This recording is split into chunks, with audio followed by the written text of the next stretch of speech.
Welcome everyone to Comics from the Multiverse, episode 416. I am Peter, and joining me is not Matt. He's doing something. I don't even know what he's doing, to be honest. He just said he couldn't do this week. But Connor's here. I am. Emergency sub. Yes. Emergency Ginger is here. We're joined once again on the video version by Green Hood, who totally exists in some form or another. But Terrifying. welcome to the show. It's a DC Comics podcast. We get together and we talk about this week's DC Comics that we read. Coming up on the show today, we have Absolute Power Task Force 7 Issue 1, Action Comics 1067, Batman and Robin 11, Green Lantern 13, Outsiders 9, Batman Gotham by Gaslight, The Kryptonian Age Issue 2, and I've got a Patreon book to get to, which is Batman and the Outsiders Issue 15. So that's what's coming up on the show today. Well, Connor, you've not been on the show for a few weeks, but what's happening? How's life? Well, we have a new government, and England are in the finals of the Euros, so it could be worse. Well, I mean, one of those things I care about. Scotland went out really, really early and did terrible, so, you know. I feel like you're saying that to try and annoy me, and I really could not give less of a shit. I know you don't. I know. It's just funny, because I know, like, there's like one of the Scottish national papers this morning are like, oh yeah, like the front page is like, come on, Spain, basically. It's just kind of funny. Oh, and they always do that. They always enjoy just watching England lose. And to be fair, for most of the past 60 years, it's been deserved. Well, yeah, because England still go on about 1960 something, whatever year they won the World Cup. 6, there you go. Yeah. Well, I guess there's kind of like a risk reward to the satisfaction, in the sense that obviously it's scary the further you get in the tournament because you might win, but if you lose right at the last hurdle, that's even funnier than potentially losing at the first hurdle. Well, normally that would be fair. I think circumstances this time, we were dog shit for the first handful of games, like horrific. Like, we were lucky to get out past the quarterfinals. We were lucky to get past round of 16. And then now we're in the finals. We're against Spain, who have comfortably been the best team of the tournament. And it's not even been close that they've been the best team of the tournament. So if we lose now against Spain, yeah, fair enough. Best team won. I'm not even going to be that mad because, like I said, easily been the best team of the tournament. We've kind of shithoused our way to the finals with last-minute goals, which has been oftentimes miserable to watch, but has been amazing moments. Like the last game, we scored out of the 90 minutes, we scored in the 89th minute and 59th second to score a winner. Like, moments like that are kind of great. So if we do go out... So there was nothing happening for 89 minutes, is what you're saying? Hey, no, it was 1-1 before that. The first half of that game was the only time England have played good all tournament. Like, it's been that bad. Like, honestly, the games have been dreadful. They have been boring, like outright boring, to the point where I'm stood there. You know, this will mean nothing to you, but Bellingham scored an overhead kick to send us to extra time. When we were 1-0 down, it was like 94 minutes into the game with injury time. Last throw of the game, throw in, overhead kick, scores, and I was numb. Because I was ready to go out. I was ready for this it would just end it, so I don't have to watch another boring England game. So the fact that we even got 45 minutes of good England in the last game is progress. The audience are begging for me to end this right now and move on. No, the audience loves this. They're all getting ready, because I know enough of our audience are American. 2026, they're going to be loving this content. Arguably, most of the audience are American, and they are gasping for life right now. World Cup USA 2026. They're ready for it. This is I'm pre-gaming them. Building the hype early. Yeah. It's really funny to me that they have a whole league in America, right? And I see it advertised sometimes MLS on various things, like on Apple I and assume stuff. Mostly Apple, because they own the rights to stream it over here. Well, even when I'm on my US account, I see it advertised as a channel you can buy or whatever. But I think it's funny. Not that I can name that many British teams, really, to be fair. But there's a bunch of obvious ones I can name. But I can literally only name one US team, and it's funny to me because they must play against someone. I'm trying to give me a few seconds to try and figure out which one it is. I want to say that the big hype one in the last couple of years that would maybe have got any real marketing is Inter Miami, but the one before that, which had the Beckham stuff, LA Galaxy. Yeah, Galaxy's the only one I've heard of. Yeah, Inter Miami got huge because they got Lionel Messi, who is, you know, you might have heard of Messi. No, literally, that like people debate either him or Ronaldo as the best player of all time.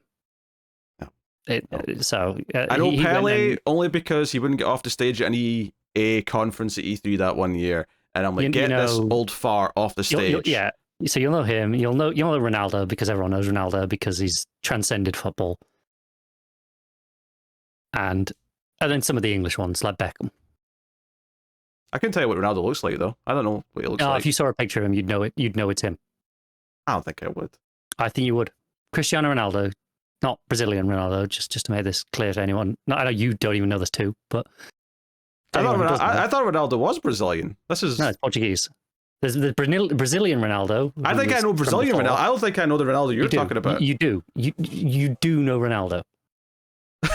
I promise you, he is one of the most famous people on the entire planet, and that is objectively true.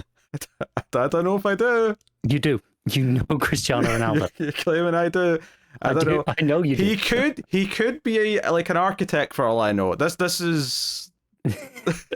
You know him. He's in your local every week. He could be a roofer. He could be a butcher. He could be, I don't know, doing maintenance on the I don't know, the what do you call it, the fire hydrants. That's the word. I was never going to guess fire hydrant in a million years. I could have had 100 guesses. I just pictured a guy with a wrench.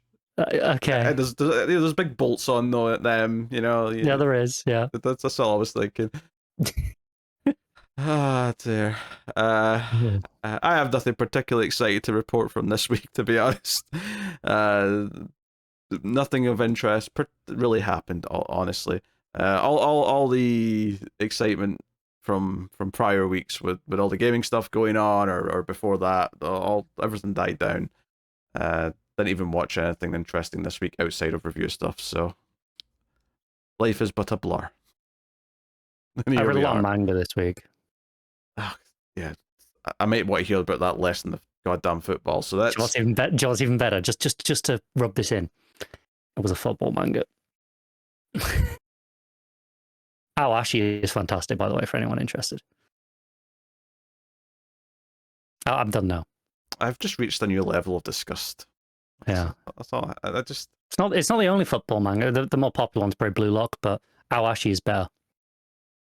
I pity you. I pity everyone who has read such a thing. Seek. I mean, I'm not religious. I'm not going to say seek Jesus, but seek something. Not something. Manga specifically, because I know you hate all manga, but let's just say comics. Are you opposed to sports comics? Like if it did, not just like football. I'm saying, that one's a football, but like one of the other big manga / anime sports ones is Haikyuu, for example, which is volleyball. I would never have guessed volleyball when you said that it was called Haikyuu. Yeah, Haikyuu with a Y. Haikyuu, sorry. Yeah. I'd have guessed pool because there's a Q in that. Okay. If you saw it written down, you would not have guessed. Okay. Well, I mean, I don't know. I have no strong opinions on the matter. I like some sports movies. You're not opposed to sports movies. Yeah, but I've never read a sports comic book. No, to be honest, I don't know if there are a lot of sports comics. There's plenty of sports manga. It's a whole genre, but I'm good. Yeah, I'm good. One day, there'll be a Patreon punishment. I'm sure one of them will make you read a sports manga. Oh, wait, the manga's not on the table. Manga's not on the table for that. I think it should be a little bit of Haikyuu. No, not happening. All right, let's get on to the list formerly known as the Comixology Top 10 or the Kindle. Oh my God, rankings. Are you still doing this? Of course, I'm still doing this. You're here in a kind of an epic week actually, because this is the first combined week Are we back? Are we we're- back to Wednesdays? We're back to just Wednesdays. What's strange is that we went into last week thinking it was last week, and apparently the physical books were back on Wednesday last week, but the digital books were still split by Tuesday, Wednesday. But they are combined this week, which makes me think that there was just like a weird delay with the digital switching for some reason by a week. Amazon didn't get the memo. Either that, but we also theorize that maybe they'll just stick to Tuesday for digital because who gives a crap. But they give a crap because I can see why, but it's the whole thing of just like they don't want to alienate their physical audience even more than they already do, right? But I don't know. I didn't know. It's one of those things that I've not noticed it so much over here anyway because UK comic stores still release them all on Wednesdays anyway. Like it never made any difference physically over here. No, because it took the extra day to get them here. So the extra day, and it was still through Diamond UK. Yes. I still think functioned over here. So nothing changed over here physically at all. Yeah. So still hasn't. So yeah. Same old. If anything, the bigger problem, the pandemic, and one of the because I was actually toying with physical books a little bit again right before the pandemic started. Oh, I remember, yeah. And what completely killed it dead was that even when the books started coming back after the pandemic, is that they weren't coming out in the same week as the US. Like the physical books were being delayed like by chunks, and we were getting them in batches every like 2 or 3 weeks for a while. And it was all just because of the constraints of moving things around. And I was like, well, I've got a goddamn podcast to do at the weekend. So I just killed that dead, and I've never even thought about looking back, because now it just feels like, what's the point? Yeah. Obviously now I also read probably the majority of stuff digitally. I still have my pull list at my store. I get that. I probably pick it up every month or so. But it's mostly not DC books in there anymore because of this. And I read. I when I'm not here, I read everything on the DC Universe app. So I'm up to date on that, which means I'm like a month behind you right now. Other than obviously this week, but it does mean that when I come back here now, I have to do double duty and catch up on both, that week and then this week's books at the same time. Yeah, it'll be interesting to see DC and Marvel mixed in again to actually get a sense of like what's doing better. Some actual comparisons. Yeah, there was a thing this week that the market share right now, Marvel's like 39% and DC's like 17 point something percent. So yeah, not great. Is that physical market share or digital? That's physical. No Okay. idea what the digital is, and I doubt we'll ever know. So no. But don't get me wrong, Marvel absolutely put out twice as many books as DC, and it could just be that simple. But it still doesn't look great by any means. So, anywho,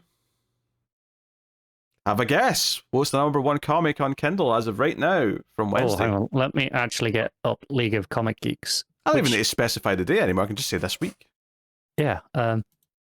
Exciting. We're back to see what was actually out. It's a brave new world. It's actually an old world. There's an X-Men #1, so that probably told too much. Yes, it is X-Men #1 by Jed I've McKay. heard very, very mediocre things about that book. I've not seen a positive response either. I haven't seen like too many like really damning things. I haven't heard anyone saying it's terrible, but more just it's pretty mediocre, just by the numbers, standard X-Men stuff, and people are finding it a step down from the Krakoa stuff. Yes. Apathy, more than any kind of hate. Number 2 is Ultimates, issue 2.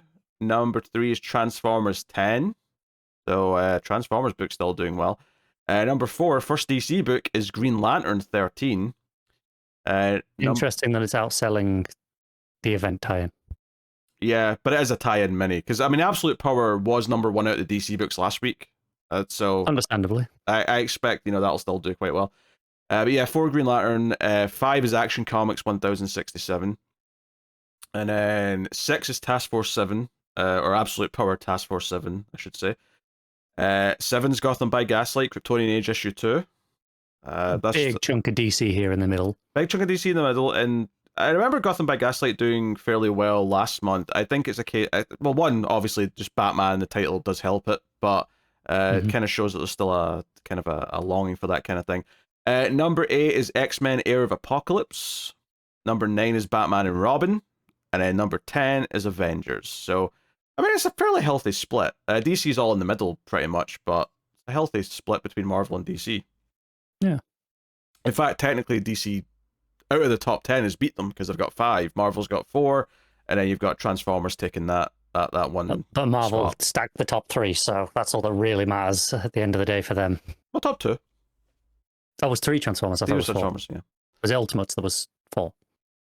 Ultimates was 2. No, which one was 4? Green Lantern. Oh, okay. I thought there was 3 Marvel in the top 4. No. Oh, the fourth or the third Marvel was the Air Apocalypse thing at number 8. Yeah, I don't even know what the hell that is. I'm not even going to ask questions. I'm not like I'm having to scroll on. Yeah, I had to scroll quite far down this League of Comic Geeks list to even find.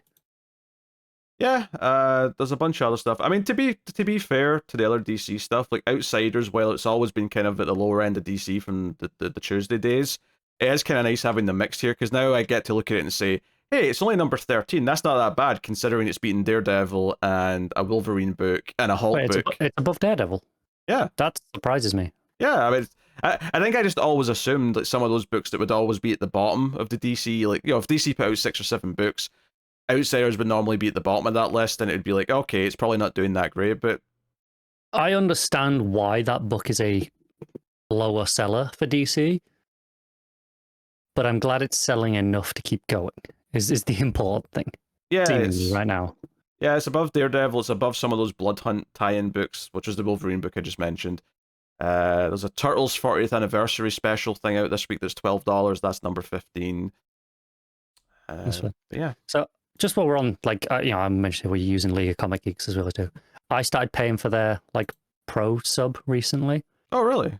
I got really lazy in entering my data into my spreadsheet of what I read. You have the same thing, you know. This is the book you read, you know, release dates, stuff like that. And I had all the data on my tablet. Every time I read a comic on my tablet, I took a screenshot of the book with the data, you know, wrote my scores, you know, when I read it, whatever. I had like 4 months of stuff to enter, and I was just not doing it. And League of Comic Geeks actually has just a pro sub where you can track everything you read on there, and it has its own little stats, and it's not bad, and it's pretty cheap. So I thought I'm giving that a try right now. I've been trying that for about 2 months. So you've turned League of Comic Geeks into Letterboxd, is what you're saying? Basically, yes. Okay. But like, you can track. So you can obviously add when you've read it. You can give it a score. It's a 5-star, but you can do half stars. So it's out of 10 essentially. And that's on top of all the the pull and subscribe stuff that you use it for anyway. But it's been pretty solid so far, and I am seeing myself using it. I'm finding it a lot easier to just tap that on my phone or on the tablet I'm already reading on than entering it into a database. And then also I've got this data here that I can then export back into my spreadsheet when I have the motivation to do it at some point. I mean, I'm pretty loyal with Letterboxd. I've been on their pro tier for years at this point. I started on Letterboxd's pro tier during a Black Friday sale probably about 6 or 7 years ago, maybe longer. And I just, every time they have their Black Friday thing, it comes up for renewal, and I go, yes, please. Yeah. And I haven't looked back. And this one, I think you can do a yearly sub, but it's only like it's like less than $2 a month or something for this. It's really cheap. So I was like, yeah, sure, I'll try it for ease of use. And so far, I would recommend it to people. There's a video game one as well called Backlogged for video games. I've tried it. I think the weirdest thing about video games is that you don't like just do it enough. Well, it's just that video games take time. And you like, so even if you're like, okay, I get everything updated, I've entered everything, by the time you actually finish the long game you were playing, when you started filling in information, you probably forgot that it existed. So it doesn't become a habit. And when you remember it exists, you're like, shit, it's been 6 months. What have I played in those 6 months? What have I finished in those 6 months? Yada, yada, yada. So I like the idea of it. I just don't think you get, at least I don't personally get through games quick enough where it feels like a thing I'm naturally doing. I'm the same. Obviously, Letterboxd, it's been so many years at this point, it's become ingrained habit. My own spreadsheet for comics, I used to be a lot better at it when I read most comics on my PC. I used to read it on my vertical monitor, but after switching to my tablet, it's, I'll be reading them in a different room entirely. Like my computer's not even on. It's felt like more of a chore. And with League of Comic Geeks, I use it on a regular basis anyway for to see what's coming out. Every episode of this show, I think all three of us have it up at least at some point in the episode. Yes, that's what. When I'm doing the what's coming out next week, I'm looking at League of Comic Geeks. Yep, I am. I know Matt is. When we're looking at like different covers, when we're picking covers of the week, I think we're all using League of Comic Geeks for that. Mm-hmm. So it's already something I'm using a lot anyway. So to just add in I'll just update my scores and my reading log on there has been a lot easier than finding something brand new from scratch and trying to integrate that into my routine as well. Yeah, it's funny because back when the show started, it wasn't League of Comics. I didn't even know if it existed or if it did. Because I only found League of Comic Geeks and think I told you two about it because we used to use, I think, Diamond's site, and it got so shit, and they stopped putting in the covers that we needed something else to look at, and then it just kind of became that because I found it, and from there it was the useful thing. It was the one that was the best layout, whatever. I admit, I've not actually logged into League of Comic Geeks in years at this point. Like I used to actually keep a pull list and keep it active. Now I just go to it and never log in. I just look at the new books and use that page, but I use it every week. Like it gets used all the time. I use it so often that I went in and out of phases of my pull list being up to date or not. But once it was up to date, it was kind of easy to do again, to fall back into that. I'm trying to see how much I actually paid for this sub because I don't think it was much.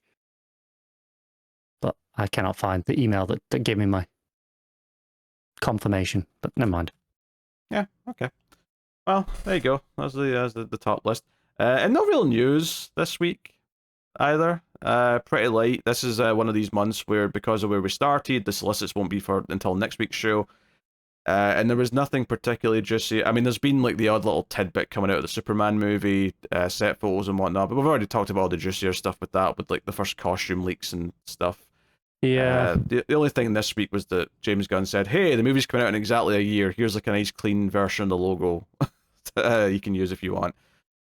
So that was pretty much. I saw some of the costumes. It was there's the one set that I'm pretty mixed on, but I'm sure it'll be fine in context. Well, I think it's and I said this to Matt on the show already, but like I think if you're upset with, say, the Guy Gardner outfit, I think the point is that because they're in a team together, they've all got like the team version of their outfits, and that's why they're all different. Like, it was very clearly Terrifics inspired. That's what I said. The Terrifics, yeah. And that's fine. And like obviously, the Terrifics all had a Terrifics themed outfit, right, when they were on their team. So while I was a little disappointed, I'm not mad about it. It'll be fine. He's got the haircut though. He looks like a dickhead. That's the most important thing. He's got to be a grade A douche. Otherwise, he's not my Guy Gardner. Yeah. Also, I finally managed to find it. It's $1.90 for the League of Comic Geeks Pro a month, which is, pocket change. Yeah.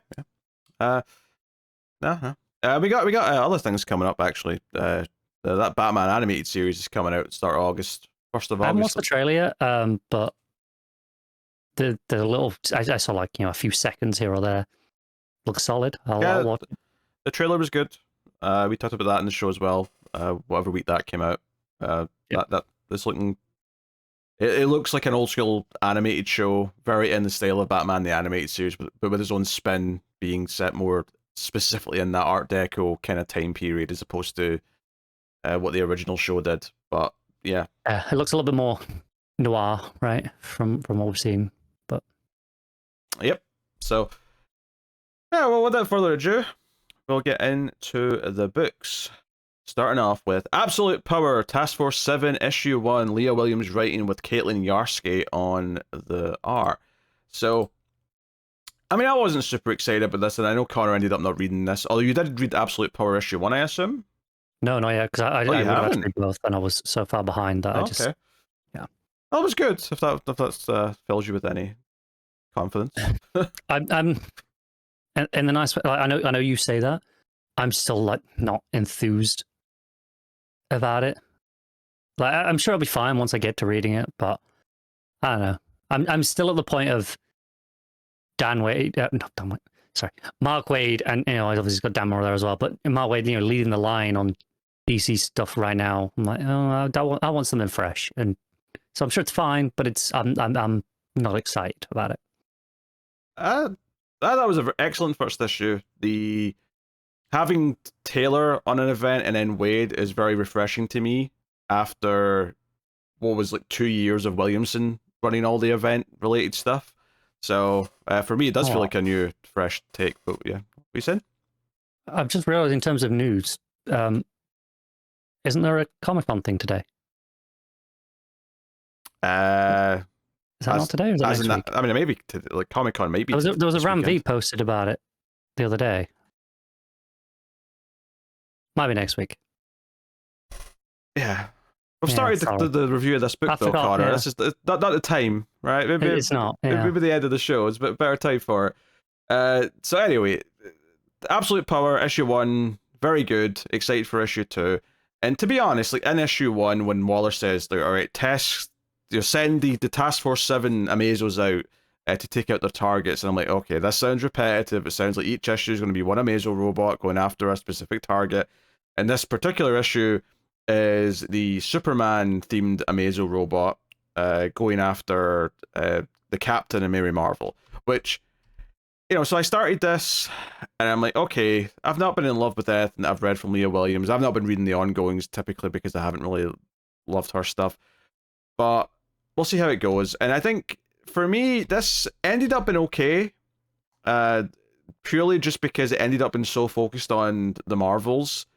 And it had the T-Rex from the Mark Waid run in it, and some of the banter and like comedy from that stuff, that I ended up finding myself liking it more than I thought I would. But it does have this kind of asterisk on it where this is a tie-in that was probably very skippable. And it doesn't necessarily get me excited for any of the other tie-ins, especially since the other tie-ins, or specifically this mini-series of tie-ins of the Task Force 7 stuff, it's all going to be different creative teams. It's all going to be different characters. So there's nothing about this, even if this was terrible, it probably would put me in a bad mood for the rest of them, just because, okay, this is the quality they can be. But just because this wasn't too bad, it doesn't make me think that I'm going to like any of the other ones very much either. It's a tie-in, and it's always going to feel like that. There's an expectation with them now at this point where it's just, they're all kind of, barring the odd exception here or there, they're all kind of just, they're fine. Yeah. Waller has Amazo suck some energy from the Parasite, and then Parasite's like hunger for the energy kind of like lets them trace where the Marvels have went, which turns out to be the Rock of Eternity. But yeah, and this first part, I was like, oh, whatever. I wasn't feeling the art too much. It's very sort of flat and smooth and kind of house style in a bunch of ways. I think it stuck out especially because I just read issue 1 last week, and it was Amanda Waller. And I think this is the thing, because Amanda Waller's face is in all of these, it's very easy to compare the art styles, because you can just, I can remember what her face looked like last week. So instantly I'm like, oh, she looks very flat in this versus the main book from Mora last week. But once it got... comparing most artists to Mora, though. I mean, yeah, that is true. But once it got to the Rock of Eternity, though, and we get the T-Rex, the accountant, and he's just he's finished sorting all of the souvenirs, and he's got filing cabinets and all that. And Mary and Billy are trying to find an artifact to maybe help them fight without their powers, because if they use their powers, they'll be drained by the Amazos. So they're looking for an alternative. And a lot of this was just the comedy of them trying to sneak their artifact out, whilst the T-Rex finds them and says, oh, that's fine, you can take this out, you just have to file this stack of paperwork. And it was all just continuing those paperwork gags with the dinosaur from that run. So for the most part, I was amused by that. I was like, yeah, this is sort of playing into what that run was. If anything, it's interesting that Leah Williams ended up on this and not either Wade himself or Josie Campbell, who's been continuing that run. So, whatever, not a big deal. The Amazo shows up, though. They have a bit of a fight. He's going to kill Parasite after the fact. The poor T-Rex gets blasted by the Amazo as well. I'm assuming he's not dead. I'll be very upset if he is. He's probably just knocked out. Not a good week for T-Rexes. More on that later. But yeah, Black Adam shows up, though, which is the sort of the big swing of the issue, and starts fighting the Amazo, and yeah, just protecting the Rock of Eternity. He's not really there to protect the kids or anything like that, because he's Black Adam. You know the drill. But yeah, bit of a fight scene. But ultimately, Black Adam does suffer. He gets grabbed, and his energy starts getting sucked out of him because that's what all these Amazons have been doing in absolute power. We'll see obviously more on that and how they can do that. I assume in the main event at some point, but that was the big part of issue 1. So yeah, I mean that was pretty much it. They try fighting Amazo still. It kind of ends on a bit of a cliffhanger where Billy finally says Shazam, and it doesn't really give us what the conclusion to that is.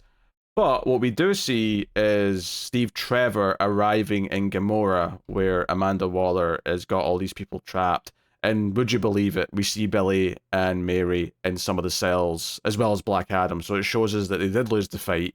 It was all kind of futile. We also see Power Girls in one of the cells.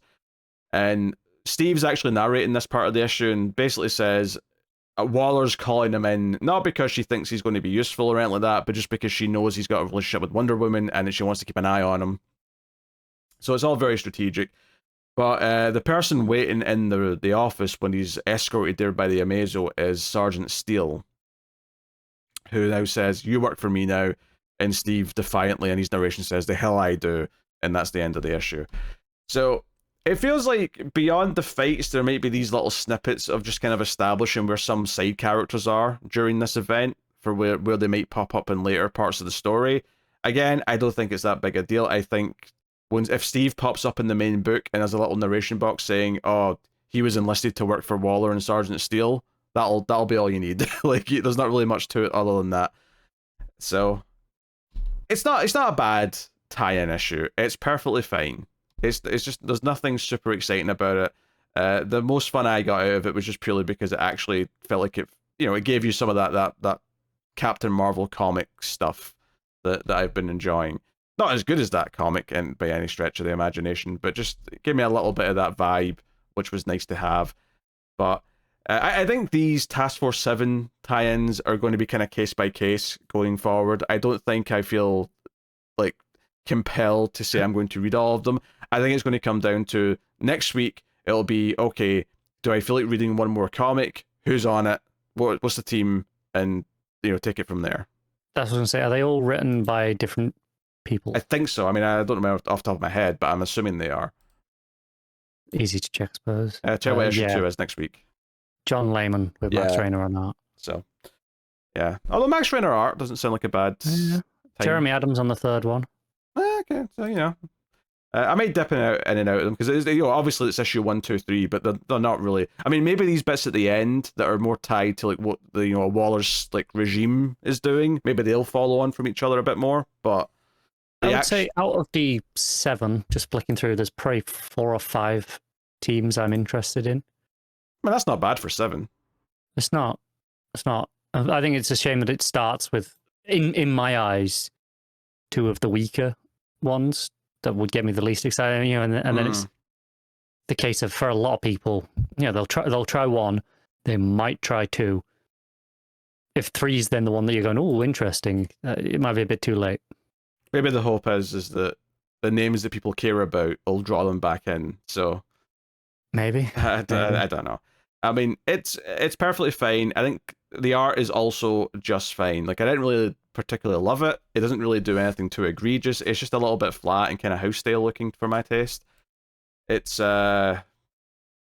it's got that kind of thing where they use the coloring to try and give the faces more definite. Like Mary Marvel, for example, has got like this sort of the rosy red cheeks to try and give her face some more definition, but it just kind of feels a little bit more simplistic to me in a way that isn't completely working. Again, it's not bad by any means. Like, I don't think there's anything here that I would class as bad for the most part.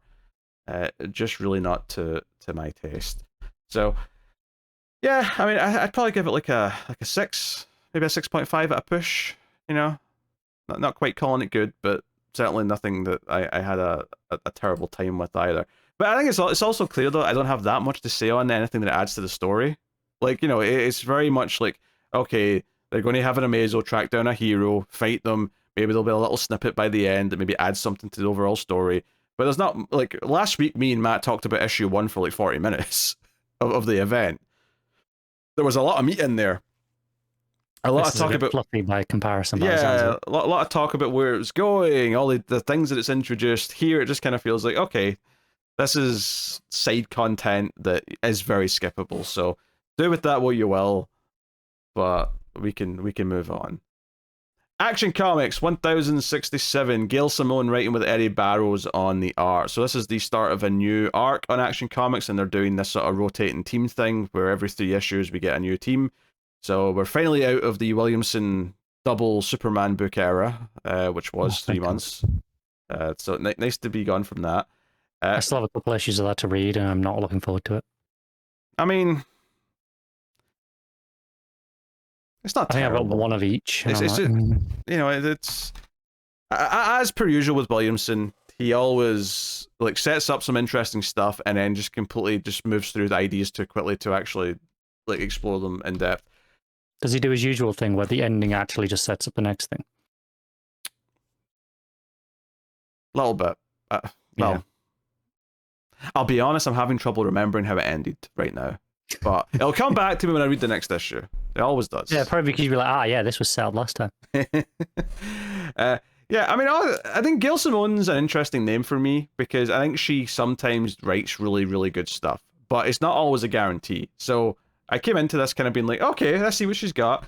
My first thought when I opened the first page here was, I'm like, why does Lois look like she's in the 1960s? And then sure enough, the next page said, oh, this is a tale from early Superman's career. This is not a current day DC Universe story. I'm like, okay, fair enough. We're doing a bit of a period vibe to get that feel across. That's cool, right? I can dig that. Yeah. I mean, you can tell, like, ignoring just Lois in that first page, look at all those on the right behind her, you know, with the big hair and the cigarette, you know, all of it. It's very like 70s rather than 60s, but yeah. I mean, maybe that's specifically going for the Superman the movie kind of time frame. Even the hat that Clark's wearing kind of feels reminiscent of that era. It does, yeah. So this all starts off with Clark, Lois, and Jimmy, who are working for a TV station right now, as opposed to the Daily Planet, and they're here to get a story about a youth center, which turns out is Jefferson Pierce who's running this youth center. So it mentions this is the first time him and Clark have met, but not the last. Obviously hinting at their future as Justice Leaguers and whatnot. And it's all just kind of a nice, feel-good story about what he's doing for the youth. Someone's trying to shut down the youth center that he runs, and they're there to report on it. But out of nowhere, big giant beam of light comes down, and there's an alien who starts causing chaos and fighting and all sorts, tried to blast a gun, and Superman has to suit up and come down. I thought the sequence in here was pretty solid, and that you get a few pages without Clark after he's run off, where everyone's just kind of trying to survive the alien menace. So you get a nice little bit of build up of like, okay, we're going to get the big page where he swoops in and like lands and has his big entrance, and you know, he does. It looks pretty good. Eddy Barrows' art, I think, he's a very inky artist. Always has been, yeah. But, you know, it looks good. But I think it fits going for this time period, I feel like, because it feels like a little bit grimier, and that kind of fits the 70s in a weird way. Yeah, it's one of those weird ones for me where I agree with that, but I also think inherently he's not a great fit for Superman. I can see that. He's not bad. Like he's still a good artist. Let me clear that up. I just wouldn't usually place him on a Superman, but I think this is as good as you can get with him by giving it this, you know, 70s-ish feel. Kind of suits it a little bit more, so kind of hides almost some of his, not his imperfections, but it accommodates his style better.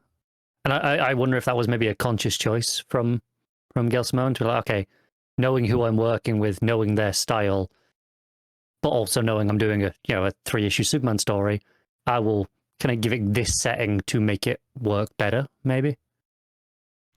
Because I don't think there's much really in this issue that justifies it has to be kind of set around that time period, other than it just suits his art better. Not as of yet, and I'm not sure how much of the following issues might be set off planet, which would make it less relevant. Largely irrelevant, yeah. But I don't know how much they're going to spend off planet. It's unclear right now. But they, these aliens are looking for Superman. There's like a diplomat here as well as the sort of big hunter-looking alien dude, who is also a diplomat.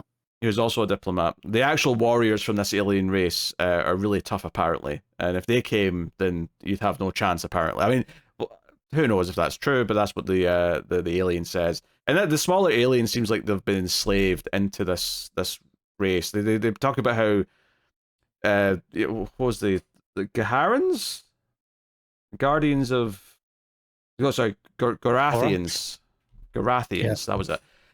They apparently sort of like pretend they're making deals with other alien races, but then sort of like lure them into like effectively a sports game to like give over their rights to their planet and race to be ruled by them, and that seems to be of what's happened. And this smaller alien's kind of saying, "Hey, Superman, come help. Yeah, can you help us? Can you do that?" We get some fun panels here. Superman crushing a gun and then biting part of the metal out of it. It's yeah, that was a choice. Yeah, I don't know. He's showing his more animalistic side to sort of maybe intimidate the aliens, perhaps. I like the suit design that he has here with the black shield. Yeah, the black shield with the red S and then the yellow outline. Yeah, it's nice. Yeah, a little bit different, a little bit more old school looking. So the big thing here, though, is that when Superman agrees to take part in this trial, this challenge of some kind, the alien dude, the big one's like, "Hey, you need 2 seconds to like, come with you." And there's this panel where Superman's sort of thinking, and then in the background of the panel, they've drawn Batman and Wonder Woman as like, "Oh, that'll be his seconds. That'll be his, the Trinity's going to take on this challenge on their own." And I'm like, yeah, that makes sense that you would think that. But then he walks over to Jimmy and Lois, and the alien's like, "Yeah, so you've chosen these 2 then," and then just beams them all away. It's like, so he was hoping for Batman and Wonder Woman as his second and third to fight this battle. Lois and Mr. Action. Jimmy wants to be called Mr. Action for some reason. Just go with it. The babes will like it, I guess. Is that what he's thinking? Probably. Is that what he's going for? Yeah, so the aliens have this sort of ultimatum here where they're like, "Hey, we've picked up one of your like big aircraft carriers and we're hovering over Metropolis. So if you don't do what we say at any point, we're just going to drop it onto the city." And you see some reactions of like Man Kent, you see Perry, you see even Lex sort of sitting in a chair, all menacing looking. Oh, and then the big ship is powered by nuclear, so it's even more of a threat than just the weight of it. Yeah. But would the impact make the nukes go off? It's nuclear propellant though, so it's not nuclear missiles. All right. So it would probably be more of a leak situation. A leak rather than an explosion, potentially. I would assume, but then maybe the impact combined with that, I don't know. I'm not a physicist. I'm just wondering if it would actually ignite into an explosion, or if it'd be more like more of a Chernobyl style, like, okay, there's like a danger zone because of the radiation coming out of it, as opposed to whatever else. Neither are great. No, neither are great. I'd have to imagine, and again, could be completely wrong here, but I'd have to imagine that if this happened, it would still be not as bad as Chernobyl, because I have to imagine the amount of radioactive substance is much less than a power plant that's actually, producing energy. I honestly don't know how bad it would, like, again, grain of salt, this is in-universe characters sniping at each other. But you have, Perry being like, "Oh, I'll destroy half the city," and the other one being like, "Oh, I'll destroy half the state," which are very different scales. They are very different scales. Half the state's a lot. I mean, that to me says he expects radiation to get into the clouds and like spread out a considerable distance. What state is Metropolis supposed to be in? Oh, jeez. That's something like, depends what I don't know. Because obviously, depending on which version you go with, well, it's kind of Midwesty, right? Because that's where you're Kansas, But then there's also the argument of, well, it's supposed to be like a New York City equivalent, which obviously those states there are very different sizes already. Yeah, I've never understood that Metropolis is also in Kansas. I've always taken it as a different state to Smallville. Yes, but is it like commuting distance? I don't know. I feel like they're intentionally vague about this most of the time. They are, probably to avoid this exact conversation. Well, tough for having it anyway. Yeah. Yeah, obviously if it's Rhode Island, the entire state's gone. Yeah. When they say half the state, though, like, you know, like that's not realistically that much bigger than just half the city, is it? Yeah, but like Texas, for example, like Yeah, half the state there is a lot more. I don't think there's a single nuke that would take out half the state of Texas even today. I could be wrong, but I don't think there is. Yeah, I don't know enough about nukes, but but probably not. I don't think so. People can correct us. And having said that, though, the hydrogen bomb is like 1,000 times more powerful than the original atom bomb. So I don't know. Yeah, maybe they can. Science is a wonderful thing. Let's take that. What I'm saying here is, let's blow half of Texas off the map just to find out. Sorry, Texas, you've been sacrificed for the greater good of science. And all I could hear is the Texas community holding their hands up and saying, "No, please do Florida instead. We've not earned this." Anyway, yeah. Either way, this is the whole thing. So Superman has to fight this big alien monster on behalf of the Garathians, who's called Galalax the Handsome. And I have to admit, the Handsome did make me chuckle, and that feels like a very Gail Simone joke. It does, yeah. Because it's this big, multiple mouth teeth monster that's anything but humanoid. 6 eyes, yeah. So Superman's firing his heat vision. The Justice League are trying to come in and help, but there's a big bubble over the city stopping them from getting in. So yeah, this alien race, the Garathians, are pretty strong. Apparently, they've got a lot of tricks up their sleeve. But Superman ultimately tangles the monster up because it's got a bunch of like tentacle type things, and he just tangles it up. He carries it out upwards, and he doesn't drop it. I don't think, does he? He just kind of. I don't think so. No, he gives it a big whack. Yeah. Either way. Maybe that's the art's a little bit unclear. Maybe that's supposed to be him throwing it down. Yeah, maybe. Because I think the panel before when he was carrying it up, I thought, he's going to like carry it up into space or something. But then the next panel, or the next page, I should say, is just like it's all just kind of like lying out as if it's. Yeah, I think he does drop it by the look, because the way his arms are positioned. Yeah. I think the monster, it looks like his arms are flailing upwards, like it's falling. Yeah. I'd say a little bit unclear in the art, but I think that's what happened. Yeah, but then the alien's like times up and releases the carrier anyway. So the big cliffhanger at the end of the issue is the carrier starting to fall out of the sky, and like Jimmy and Lois are on it, and they're sliding down. Because obviously a carrier is good for this kind of like moment because it's a big flat surface. That's kind of, it's designed to be a runway on a boat. So. Yeah. It's a big flat surface to slide things down. So it's a good final panel. It's a good final page. So yeah. I mean, I think this was a perfectly fun story. It doesn't feel like it's going to be an important story by any means. It feels like it's just going to be a fun little romp, and that's... It's definitely a little bit fluffy. Just Gail Simone coming in doing a 3-issue thing. It's fine. I like some of the stylistic touches of like committing to the bit of like it being in the past, even down to the comics craft level of using thought bubbles instead of narration boxes. Yeah, stuff like that make it feel more appropriate. And even the idea that narration boxes are third person, like it's like a narrator narrating rather than one of the characters having their thoughts. It feels a lot more old school in terms, again, like from a craft perspective, not just visually in its setting. Yeah, I enjoyed this. It just doesn't feel like she's going for like a big swing here. It just feels like, oh no, I don't think I'm ever going to remember these villains in a couple of months' time. But it seems like I'm going to enjoy reading this well enough as it's coming out for sure. I agree. Yeah, and it typically looks good.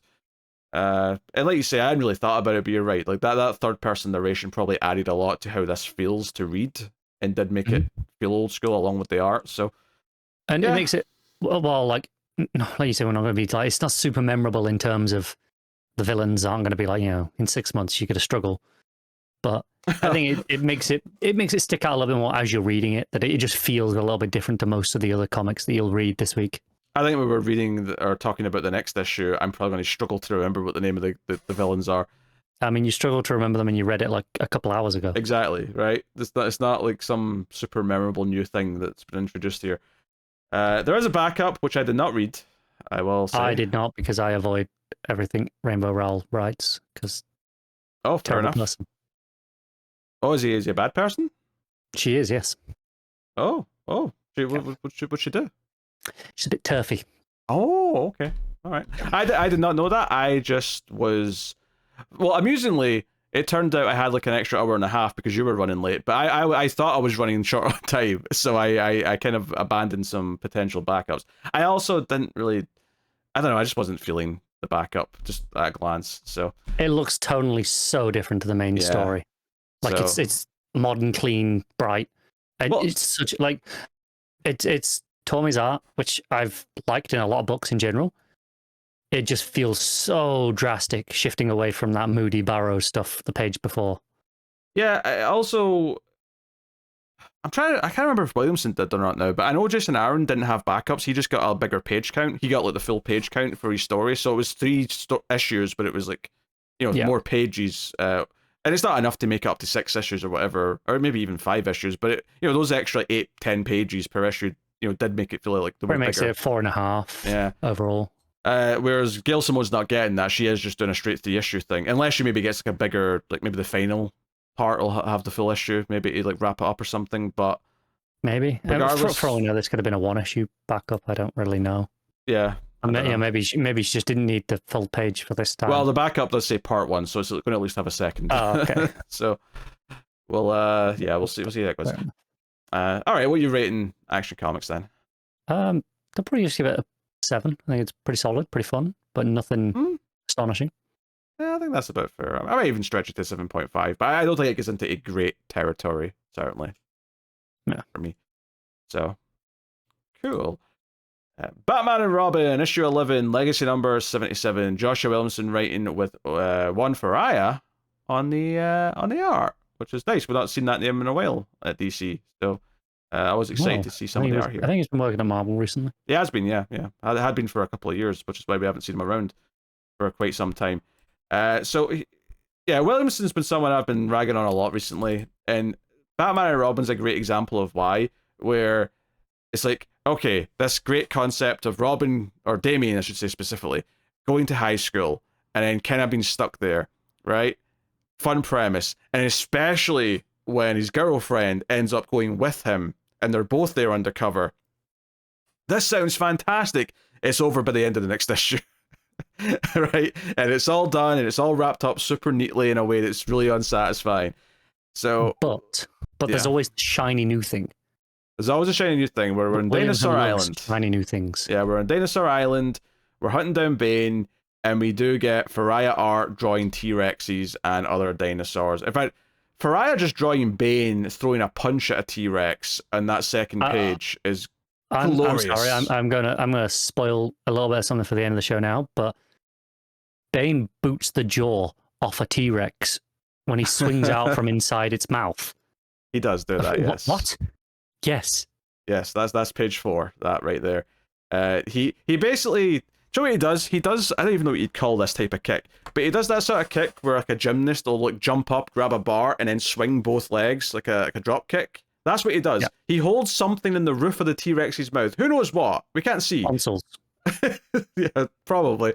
And he kicks off the jaw of the T-Rex. It's pretty badass. And the art here is pretty glorious. And there's not even like, I mean, I suppose I can't say there's not a word. There's some sound effects, but there's not a word of dialogue in these first like 4 or 5 pages. It's not until after the end of the 5th page is his first little bit of dialogue. He's won the fight. He climbs like up to the top of a cliff and says, "I'm the king now. Look at me. I'm the captain now." Yeah, that's all I thought when I read it. Oh. But it's okay. You know what? We don't even need Batman and Robin for this. Just do Bane on the island fighting dinosaurs. Whole issue of a silent issue of just Bane on Dinosaur Island. But yeah, Robin comes in with Goliath. Batman's in the Batwing, and they're hunting. They're here to find Bane. Batman, maybe it's in the flashback that comes up a little bit later, but Batman is a little bit concerned about Damian coming after Bane because Bane killed Alfred, and Damian was there for that. He's holding a. Damian is not over it. Yeah, not that Bruce is over it, but Bruce deals with it like Batman. I mean, he's an adult for a start. Yeah, he's Batman. So he's handled it the way you think he would, and he's concerned that Damian will be struggling with it. And obviously, there's some really nice art here. That's it though. I will say, I don't know if Batman or Robin ever look as good in this issue as Bane did. Like something about Ferreyra's art just worked really well with Bane. Do you know what it is? Mm-hmm. Muscles. Ferreyra draws big guys. Notice how good his Goliath looks. I can't remember what I said. He said he draws big guys. I said, for you. Yeah, yes. Very good. But like, it's even a Bane reference. It's a Bane. It's not even just a quote. It's a Bane quote. I know. But I was trying to say, look how good his Goliath looks compared to Batman and Robin. He likes drawing muscles, clearly. Yes. It suits his style. Or even like fur, I feel like. Because Goliath's got some fur. And I feel like the fur looks really good. He's really good at doing definition, I guess, is what we're saying here. Because whether it's fur or muscles, when there's like levels to draw and shade to fill in, it looks fantastic. Yeah. So he's not as good with the flatness of the others, I guess. Yeah. So we have this character who shows up, who I barely remember, if I'm honest, but she was on the island with Robin. Maya, yes. But yeah, this is where we get the flashback where Damien's concerned about Robin. Or sorry, Batman's concerned about Damien.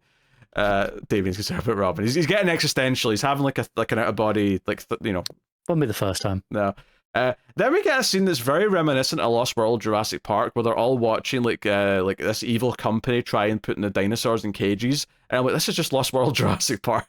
All of a sudden, given that they do directly reference Jurassic Park at one point, yeah, I think they're like, it's probably not unintentional. Oh yeah, I wasn't suggesting it was by accident, but like it's really reminiscent of it. Like it's hard not to think of the middle of that movie when you see this. Yeah. But Bane comes swooping in and takes out these soldiers and these bad guys because he's basically saying this is my island now. But he's not killing them.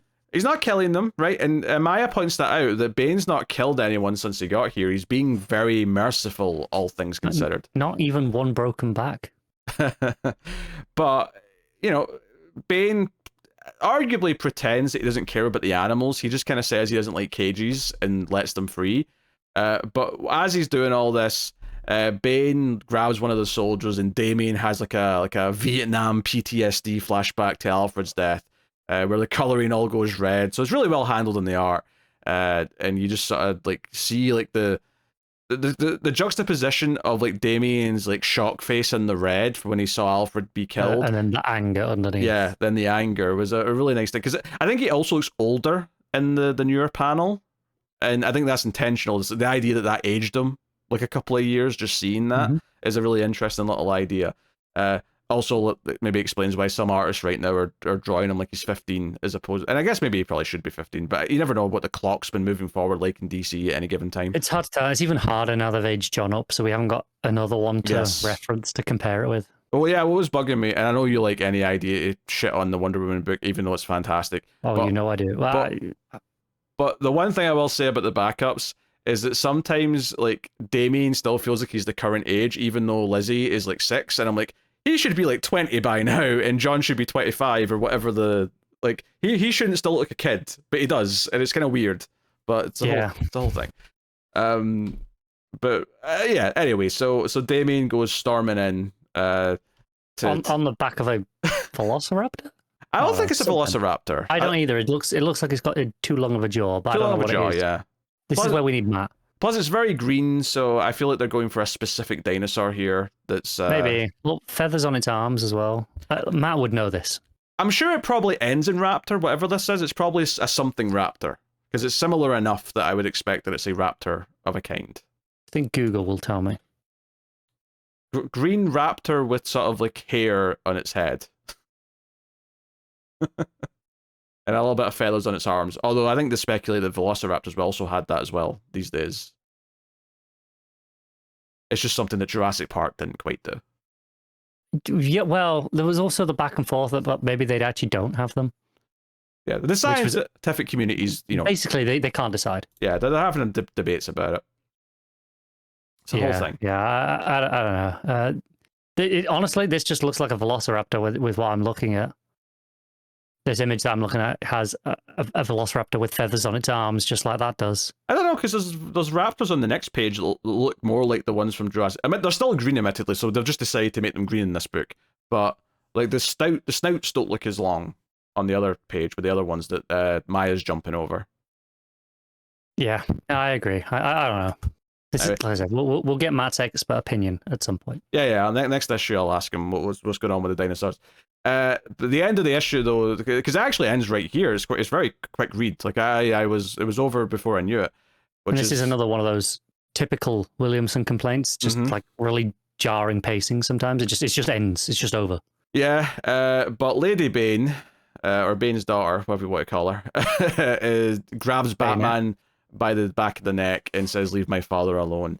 And that's the cliffhanger here. So we don't even get like the result of Damian running at Bane, or even Bane's reaction to that, because we get that cliffhanger, and then we get the cliffhanger for Batman. We don't get like, because I think that's maybe why it felt so jarring, is that it felt like we should at least get the moment where Bane sees Damian coming towards him or something like that, like sort of tease the emotional sort of reunion of that, if you will.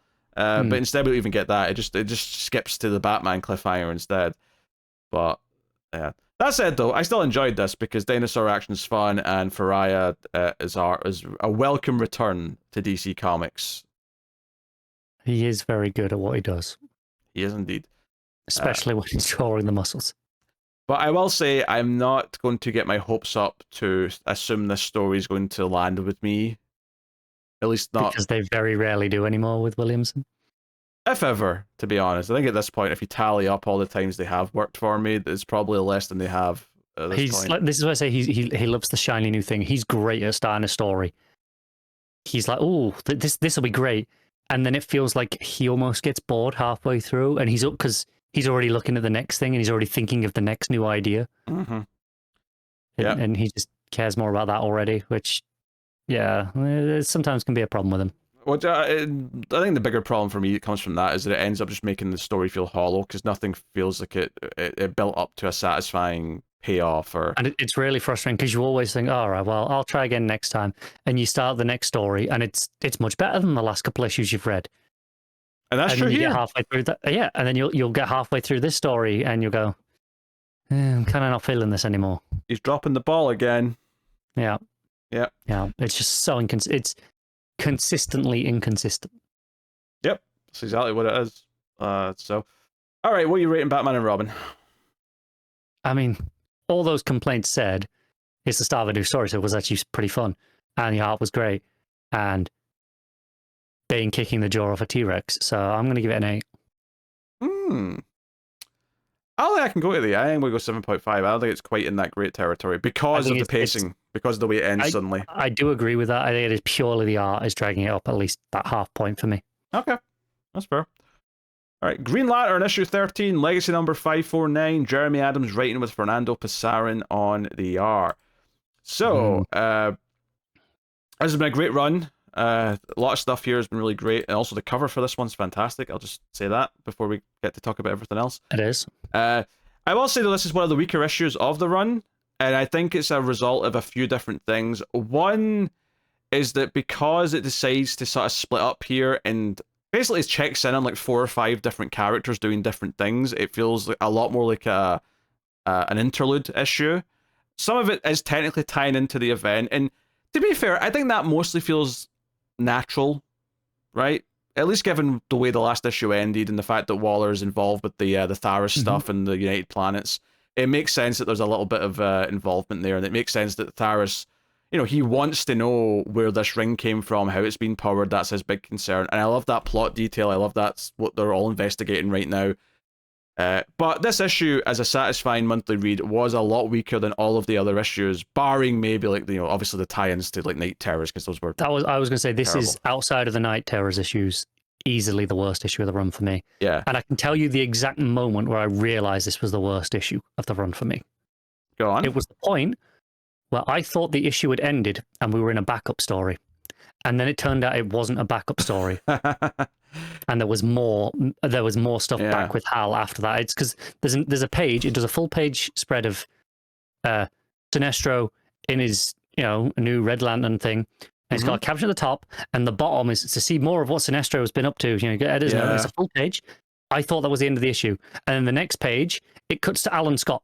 So I'm like, oh, Alan Scott, right? Okay, we're in a backup now, and it's not. Yeah, I never thought we were in a backup, but I think it was definitely around there where I realized, I think we're jumping around too many characters, when these issues have been so good in their focus and actually really excellent in their pacing. You know, I want to compliment good pacing when I find it. I think that issue with Carol getting the ring at the end, you know, the one that was she almost got married, I thought that issue was almost perfect. I thought that was fantastic. Yeah, that was a fantastic issue that played into what's going on, because she's going to be the cavalry to come and get Hal and Hal, you know, save him because he's in trouble. But it was such a perfectly focused issue that told the story really well. I think this issue, I don't think like any of the plot beats are bad. I don't think anything that's advancing story-wise is bad. It's just that it's jumping around so many characters, and some of it feels like he's making the best with what he can do because it has to tie into the event. And I think, agree. And yeah, on you go. I was going to say, it has me a little bit concerned because one of those Task Force 7 tie-in issues is Adams. And that, okay, I was like, oh, I was counting him as one of the, you know, the good writers in the group of ones I'd be excited for those tie-ins. Especially when it's like, oh, his issue for that has the JSA.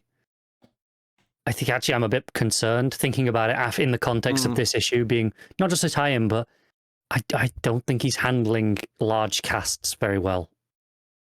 At that particular point, maybe that's something that we'll see if he can handle or not. It doesn't make me feel too bad for it, just because I assume then it's going to be focused on Alan and the JSA as opposed to, because the problem here is that it cuts to Alan and the JSA after it's been doing a few pages with Carol, a few pages with Hal, a few pages with Sinestro. Really scattershot, yeah. Yeah, a few pages with Jess and the lanterns that are on Oa right now. Like, it's all over the place.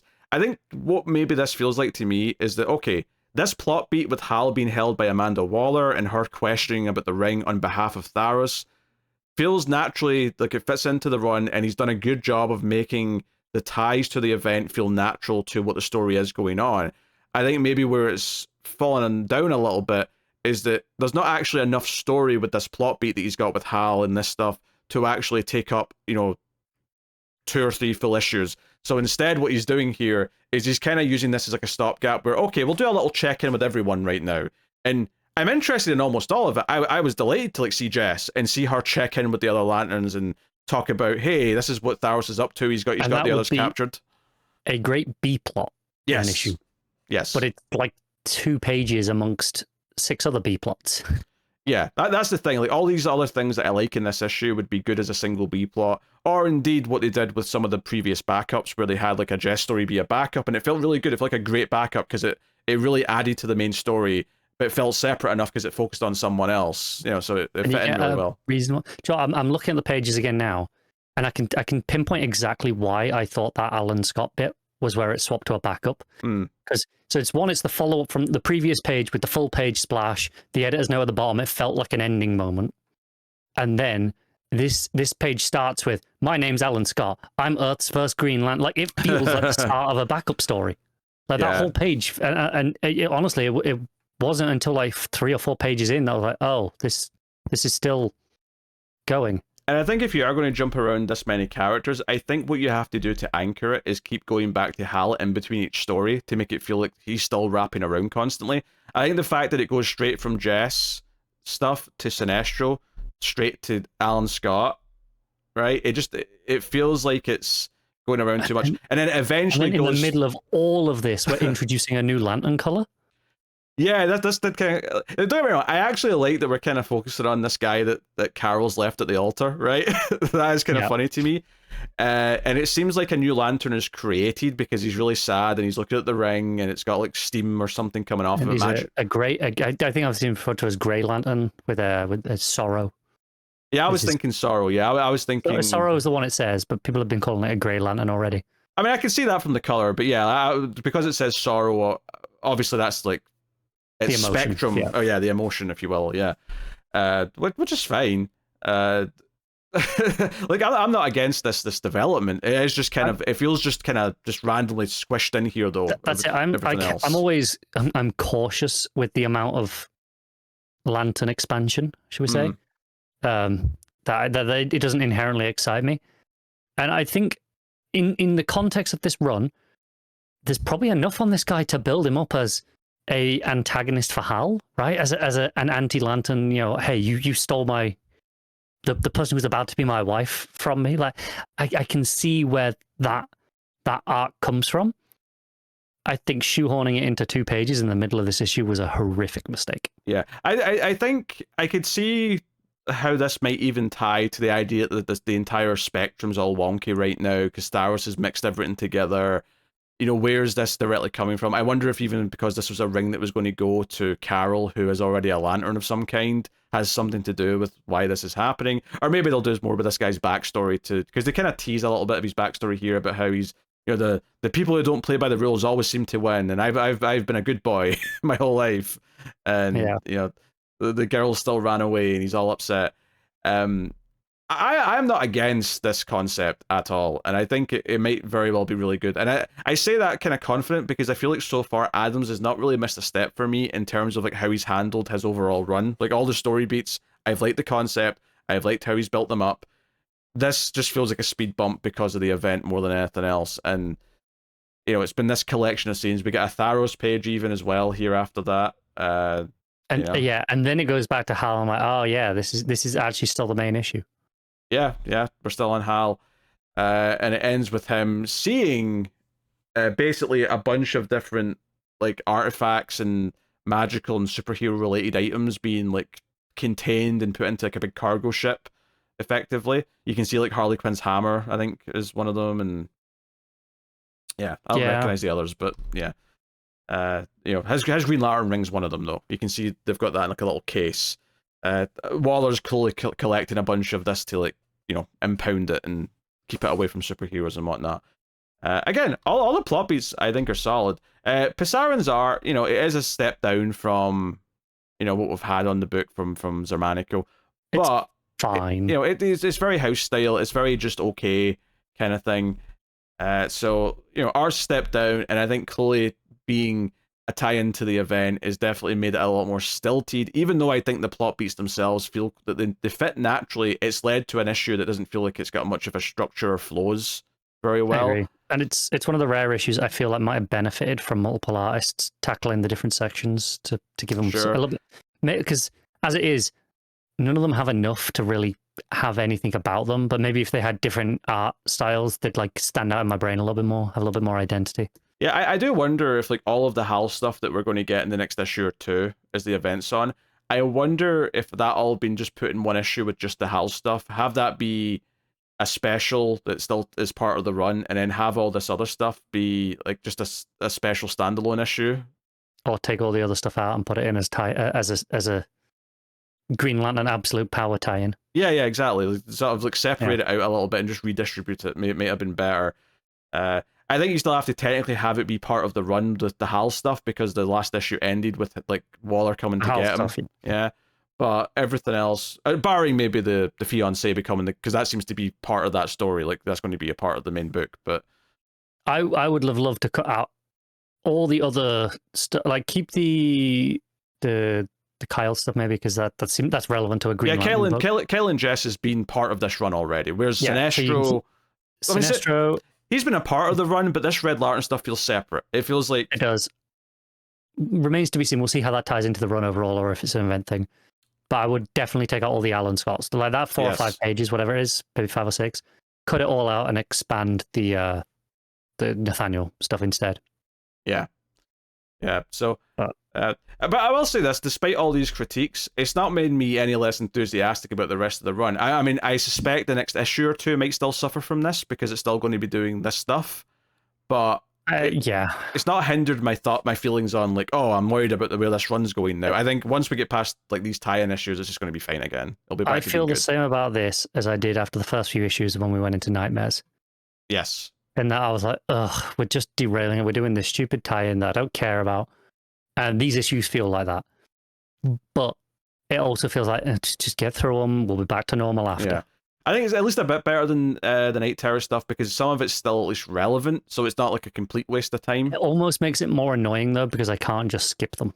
I have to read them. I have to read the tedious parts of it as well. Whereas with the Nightmares ones, I'm just like, well, I'm just going to read the Nightmares. It's fine.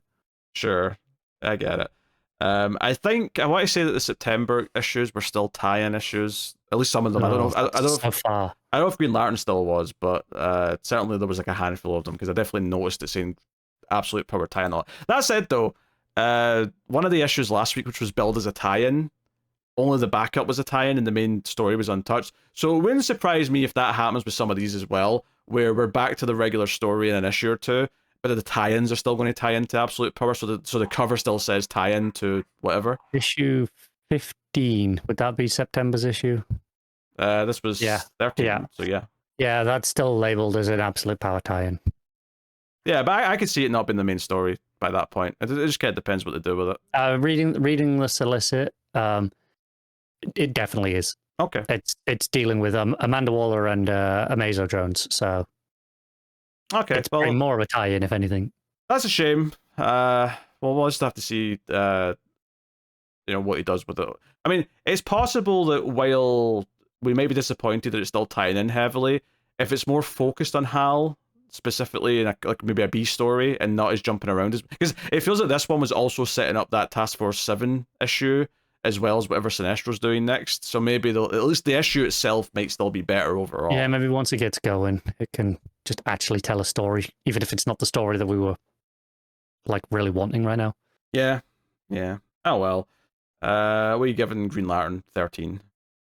I'm gonna give it a 5, which is it's really harsh for this run, but it's just too chaotic, too fractured. I just can't give it any more than that. I think I'm going to stretch a bit higher. I think I'm going to give it a 6 because I still like a lot of the plot developments that are happening here. I still like them building the Tharos stuff, and I still like that that's naturally connected to the Waller stuff. I think the actual way it's tying in story-wise to the event is actually very natural. It's just that this issue is a bit of an awkward read because it's so split up into all these different things that don't really connect all that well. Some better than others, so yeah. That's where I think where I'm standing. All right, Outsiders, issue 9, Colin Kelly and Jackson Lanzing writing with Robert Carey on the art. And I think I understood what this was doing, maybe a little bit. I'm pretty sure I did. I think I did by the end. I think this canon like kills realities or whatever. But it's like the idea that it exists because guns are so fundamental to the medium. Yeah, right. And it's not just guns; it's by extension just like weapons and action is so fundamental to the narrative of comics, especially Western superhero comics. The idea that has created something so big that that it can kill them as well. Yeah, it definitely wasn't an instant one. Like the last issue with Batwoman and Jenny Hex, like I loved that issue. I thought that was a great issue. I have kind of loved every issue of this right now. This is kind of snuck under the radar to become my favorite ongoing DC book. Oh, really? Right now. Well, it's not ongoing, I don't think. Technically, it's ending. But all right, well, okay. Ongoing in the sense of it's more than 6 issues and it's still being published right now. I actually don't remember if it's ended at 10 or 12, but one of the two. It's either ended at 10 or 12. That's fine. 12 issues is fine for this. I hope it's 12. It didn't feel like next issue was going to be the last. I agree. It didn't feel like that when I was reading this either. So it's probably 12. There's definitely 11 solicited. Okay, so it's this 12. So, it definitely popped up at some point in a solicit that it's ending at 12, so... Oh, it might be 11. Oh, 11's the last issue. Oh, 11's okay, fair enough. 11's the last one. So you split the difference. Well, to be fair, it's a weird number. It's usually 10 or 12. Anyway, I've liked most of the issues quite a bit. I think there was one other issue that I didn't like as much. I want to say it was the one with the vampires. I didn't like that much, but for the most part, I've also enjoyed the concepts that it's thrown at me, the way it sort of handled some of its ideas. I thought the Century Baby was a really cool issue. That was a really interesting idea. It's been a really fun meta book that I feel like I've been missing in DC recently. I think with this one, I just wasn't quite as into it because it was a lot of mumbo jumbo about what the canon is, as they're basically captured by the soldiers that run this place, and they're put in cages, and it felt like a lot of Fate monologuing once the Fate helmet comes into it, and I don't think I was quite as into that as I have been some of the other stuff. I love Fate. Oh, but Destiny, or just Fate. Well, Dr. Destiny maybe. Well, it's Dr. Fate, so yeah, why not Dr. Destiny as well? Yeah, exactly. Maybe I'm a fan of doctorates. Maybe, yeah. I mean, it does the whole thing where it kind of like Fate's narrating as it shows effectively almost as if it's almost like you're looking at stone like carvings of like, oh, here's like the regular Justice League, but here's like the present day team that we're following. Here's a little bit of Final Crisis with Batman versus Darkseid, and just sort of like bits of DC history, and all I love that. it. Which, to be fair, the art on those 2 pages is interesting because it's very different from the rest of the book with all the it's just yellow and black effectively. But I don't think I loved this issue quite as much, but it definitely felt like it was building up to more of its meta concepts and whatnot. I did also like the 2-page layout where they're running through this like complex, whatever you want to call it, this place where the big cannon's attached to, and there's like a page where they're like running past alligators. There's like with like with the pros kind of there as well. Yeah, there's like a mech with like a tank for a head. I mean, I say a tank for a head, I don't mean like an army tank. I mean like a tank you put fish in, like a water tank.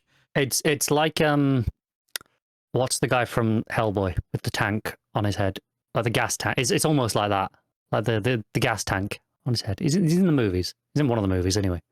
Gas tank? I don't remember a gas tank on a head. It does. It's like an oval fishbowl with a gas tank. It's a thing. You mean Abe? No, not Abe. Okay, fair enough. There's another one. Yeah, no, it's a really big fish tank though, kind of looking thing. But he's got a big metal. It is. It also something you'd fight in Final Fantasy. Like I'd expect to fight this in Final Fantasy 7. I can see that. Yeah. Yeah, he's got that sort of look to it. Honestly, this whole idea of the giant cannon fits right into Final Fantasy. I mean, there is a giant cat in the Final Fantasy 7. Exactly what I mean. Like this whole issue is like, well, what if Final Fantasy was DC? Yeah, in some ways, yeah. Maybe that's why I like it more than you. I mean, maybe it is. Maybe it is. But you do get like a big moment where it's a big 2-page spread where the cannon fires, and it's like, oh shit, where's that going? So, yeah. But there's another ship that shows up here, which is where things get a little bit, interesting. Yeah. Because Batwoman shows up to sort of help save the day, and they're off to deal with it. And the cliffhanger at the end is the drummer, although not actually drummer, as we know now, Chiquita, but she actually picks up Jenny Hex's gun, which Batwoman's brought with her, and it kind of looks like she's aiming to use it for something. It's all very ominous. Does. Yeah, and they talk about how they've integrated the world killer cannon from this issue into her systems as well. So she's kind of got access to both of these guns. And yeah, what we know she's a little bit unhinged. She's obviously still mourning her own universe. Yeah, you can actually see it on the last page, the cannon on on Batwoman's ship, because it's not there on the earlier pages. If anything, I'd almost say you should emphasize that more by having like a much bigger, like in your face kind of moment of it. It's like it's got a penis on the last page. Yeah, that's true. So yeah, like what is she gonna do with these horrifically powerful guns? I'm intrigued. Yeah, because obviously the Jenny Hex gun basically keeps the souls whoever's fired at last coming for them, kind of thing. It's very It Follows actually in a lot of ways. I was thinking of that last issue, and then this cannon kind of just nukes realities. As if they're being retconned out of a crisis, kind of thing. Yeah. So yeah, I don't know. It does feel like she's going to do something bad though, and maybe Kate and Luke are going to have to try and stop her. I'm really looking forward to the final couple issues of this book. It feels like it's, but I'm not mad that this is a limited series because it feels like it's got an end game in mind right now. Yeah, I do think it's one that I might even like more reading it in collected, the whole thing, because sometimes like remembering some of the weird details that they've brought up in previous issues, like some of them really stick like the Century Baby, but some of them are a bit more hard to remember. I feel like reading this like all in one go would probably really benefit it. It'd probably feel like a really good, one day just sit down, read the 11 issues, get to the end. It'd be a great read. Yeah. I hope they make a nice like a deluxe sized hardcover of it. Would be really nice. The oversized one. You might get your wish. Maybe they'll see it as too much of a small time seller, or maybe they'll want to push it as like a prestige thing. It's hard to tell sometimes with DC. Yeah. You might get an 11 issue paperback and like it. Yeah, it's very possible. It's very possible. I do appreciate though, just on that, like DC are testing the waters on like different things. Like they're trying the what are they calling their smaller prints recently? Pocket editions. Yes, and they're also doing that thing where they're like combining. what was that thing in the solicits last time? It was really weird. They were combining like different trades together and like sort of like a weird collection. Oh, I haven't seen those. Maybe it was like a slipcover, but it came with like year one, Long Halloween, and a couple others. It's like it's like almost like a best of collection type thing to get like a bunch of stories. I found it. They're the compact editions, DC compact comics, or what they're calling it, and they're like $10, and you can get like the whole of a pretty hefty trade. So it's like all of All Star Superman, or the whole Batman Court of Owls, or all of Watchmen. So like you're talking like 12 issues, give or take. So pretty hefty, but they're like smaller. So they're like, I think I've not seen them in person, but from what I've gathered, they're closer to like a manga-sized book. Okay. So it's one of those weird things where I don't want them because I like my big oversized hardcovers. That's what I tend to collect. But I love that they exist for cheap access and portability, and maybe they're trying to go after some of that manga audience. Just be like, hey, you clearly like this format. Maybe trick them. It's like maybe they'll even print it in reverse so that so it reads from right to left. But like if that's, do you know what, Dark Horse do that with some manga? They put some of the manga that they translate, they print it left to right and mirror everything, and it's really weird. That's odd. But with this, like the idea of like, hey, you're familiar with this format. This is cheaper than most of our other comics. Why don't you come try it? Because this is a price comparable to most manga. Okay. So I hope it works. I really do. All right. Well, that said, though, we give an Outsiders issue 9. Probably like an 8.5. Big swings. They're pretty much mostly hits. I think for me it's more of a 7. Like I didn't like this one quite as much as a lot of the other issues, but I'm still curious to see where it's going with its end game. All right. Batman, Gotham by Gaslight, the Kryptonian Age, issue 2, Andy Diggle writing with Leonardo, Fernandez on the art. So what did you think of issue 1 before we get into this? I thought it was solid, and it wasn't what I expected. Yeah.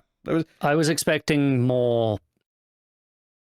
So what I was expecting going in was the Gotham by Gaslight time period and style and setting, but a Superman-focused story. And it kind of starts like it's going to be, because you get the couple, the ship landing. You see the Kent, you see the meteor,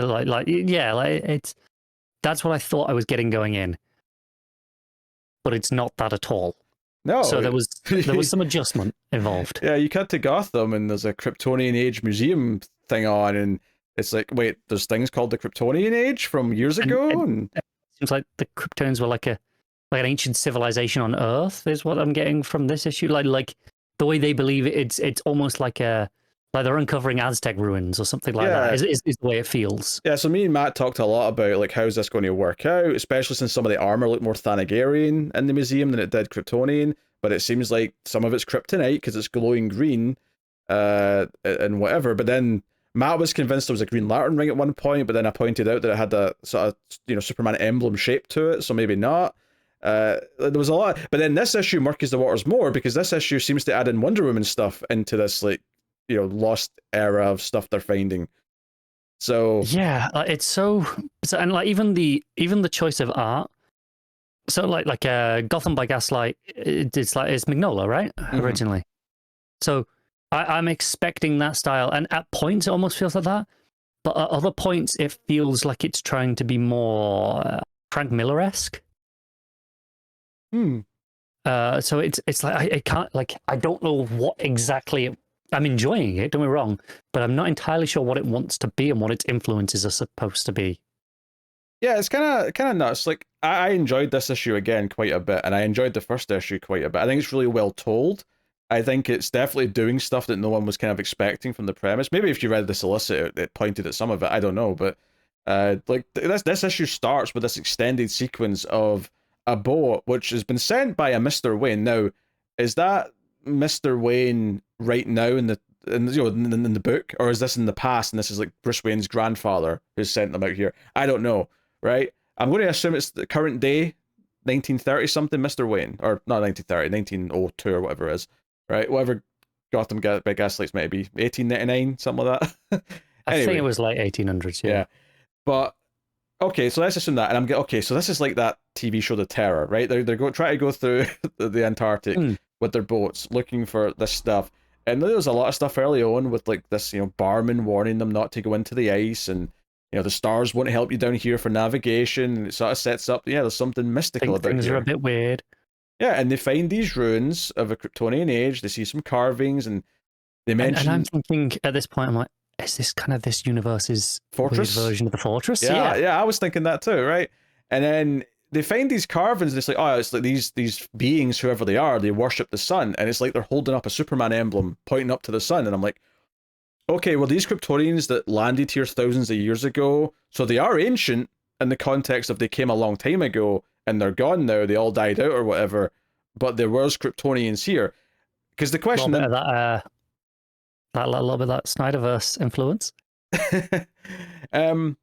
Which, I mean, that's not a problem, but the question I then have is like, I mean, I have to go back and check if the first issue put a date on it, but when that meteor arrived next to the seemingly the Kents, was that happening around now? Was that happening like 25 years ago, so that Superman would be an adult now, or is that happening a long ass time ago? Yeah, I don't remember what date it had on it, or if it did have one. Yeah, I don't know. I don't think there's been a lot of dates in this book. I don't remember a lot of like hard dating. Oh, they're going to. I don't want to spoil the TV show, but they're going to maybe do a twist where this is like the Justice League are all like, hooked up to VR headsets. They're all like asleep, and it's actually just the regular Justice League, but they're in like a virtual reality. I mean, maybe at this point. And it's It would explain it quite a bit. Yeah, it's meshing a bunch of stuff together because it's all just their shared consciousness doing this. I'm just trying to open up the first issue. Just loading up DC Universe to see if I can find out if there was a date at the start of that issue. Yeah, it's just the first couple of pages. Yeah, it's just loading up now. Yeah. So the first stuff was 1860. So yeah, that would be. And then it cut ahead to 1893. So yeah, so Superman would be an adult, right? He'd be grown up, assuming that a baby landed there, because I don't know if it showed us that. It just showed us them seeing a meteor, I think. It showed landing. A ship. It showed a ship opening. Okay. We didn't see what was inside the ship. No, just a green glow. Just a green glow at home. So yeah, basically these shipmen. Also, just to rewind, you might have spoke about it last time, but I'm just looking at it now. It shows the Native Americans seeing the green glow after they open it, and I do wonder if maybe they raised Clark instead, and we'll get a very, very different Superman. Oh yeah. We talked about the book definitely went out of its way to show them seeing that. Yeah. So these sailors, like one of them gets attacked, right? We don't see it, but they find his body like mutilated, and we see like someone cowering up in like a pillar watching them, and that's kind of where we end that opening scene. And it, so it feels like a horror story. And I'm like, okay, I was really into all this just on its own as like a little story. And then we're just back to Gotham with Batman and Talia. Yeah, on top of the train, and they have this big fight. The art's great, like them back and forth with the sword and all that. Like this is a longer issue. It's not quite as long as some of the Black Label books. This is more like a 35-page kind of number, but like it read super quick because the action here flows very quickly and very well. I particularly enjoyed Batman throwing some boiling acid at the sword to melt it. I enjoyed that quite a bit. But yeah, good use of coloring. I particularly like towards the end of the fight where there's a panel where like, there's like a light from the train or something like shining up at Batman as he's sort of bloody and beaten, and like, just the way they've like done the light in there with the shadows and the bright colors, they really showed the harsh light on his face. I thought was quite good. Really set a tone. So yeah, ultimately he gets thrown off the train and Talia cuts his grappling cord. So yeah, and he falls into the window of some Barbatos worshippers.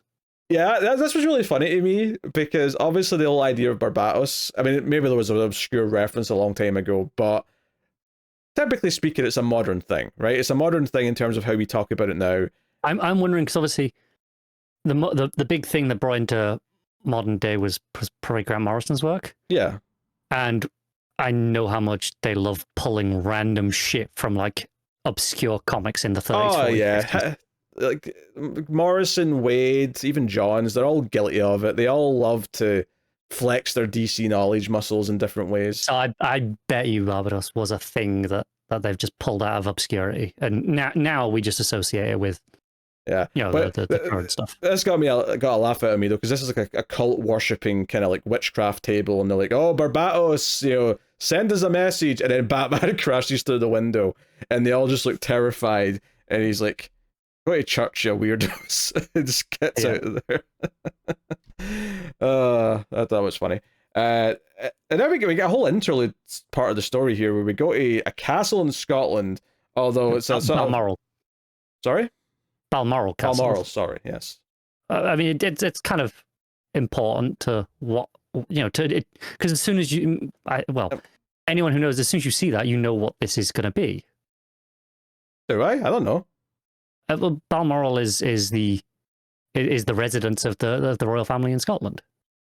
Even today, it's where they go and spend Christmas, for example. Did not know that. I see. Well, did not know that. It is. So as soon as I saw that, for me it was very clear. Okay, we're playing with royalty. Yeah, well, no, because that was the thing. It said Scotland, and then within a couple of panels of actually hearing this old woman speak, I'm like, oh no, she's not.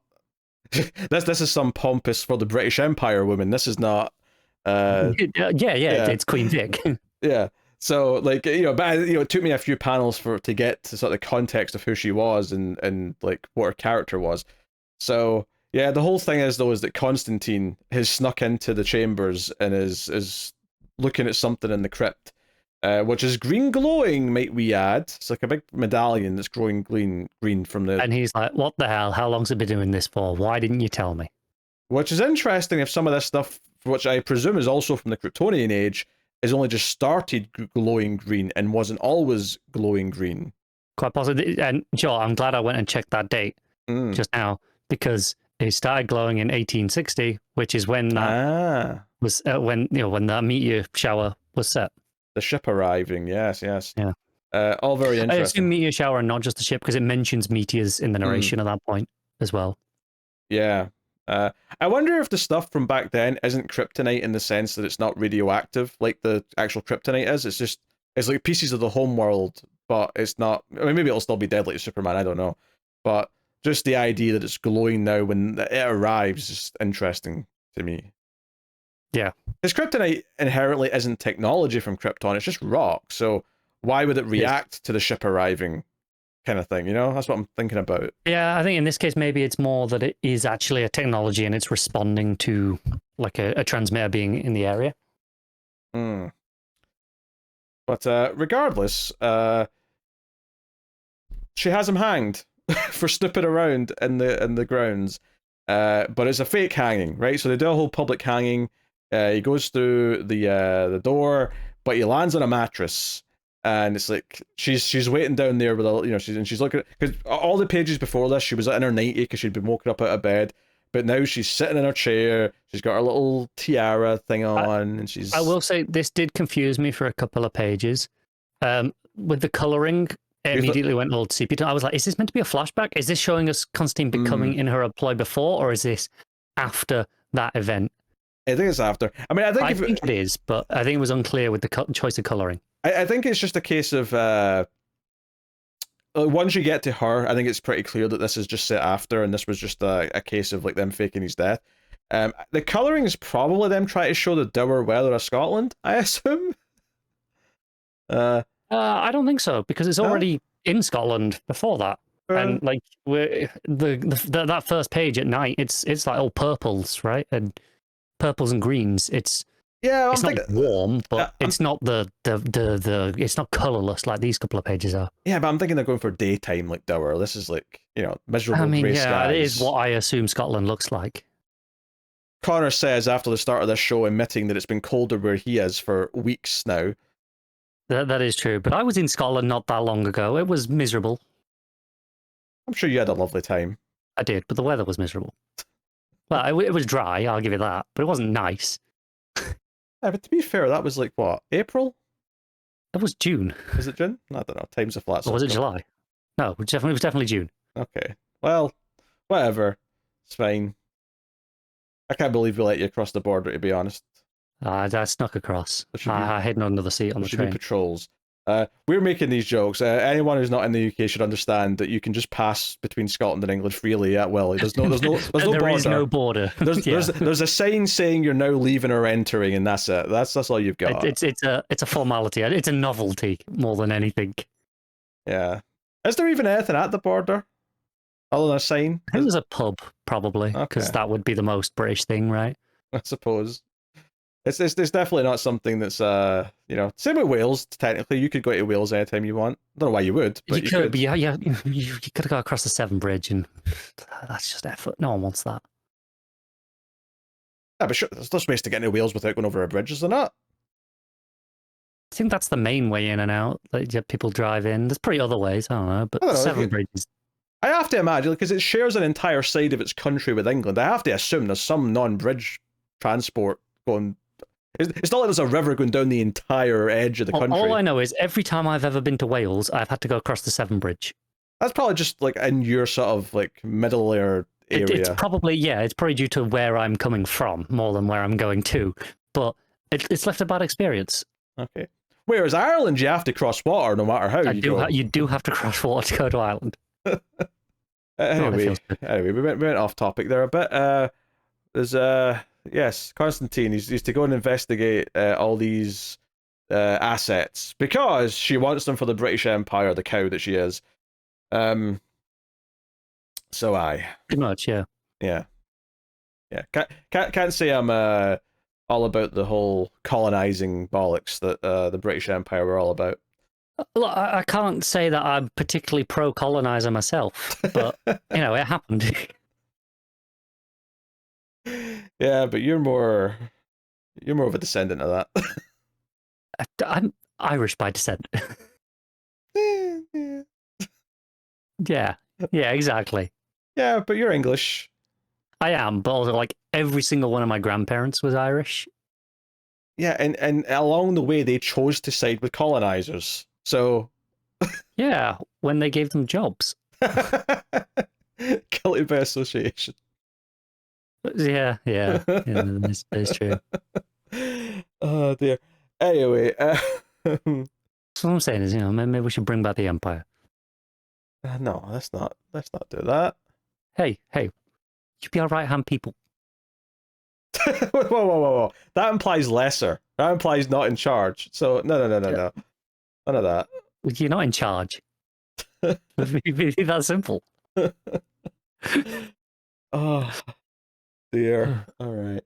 Now that we've successfully restarted a war, possibly more than one. I'm too hungry at this point to have this fight. I don't want to have this debate because I'm just thinking about food now. We need to get through this, and I get a Patreon book to do. So can we please, for the love of all things, get back to this? So we cut back. We cut back to Wayne Manor, and Julia Pennyworth is just here. She's just here in this continuity, helping out Alfred. Well, for a second, because she comes down and she says, "Oh, did the ruse work?" And part of me thought, "Wait, is that Selena? And they did a whole thing here where they were in and everything from the get go?" And it's not. It's it's Julia, but still. Yeah. Yeah. Although I did feel like she kept pointing out how many times Bruce was bringing up a woman, because it's like, yeah, there was a thief. It's like, a she, you say? Oh, and then that's because he calls it's Julie, not Julia. So I did wonder if it was not the same person. So I did wonder if it was someone else, maybe. Oh, you think this is a love interest? Maybe. Maybe. I mean, to be fair, there's no reason why it couldn't be both a love interest as well, right?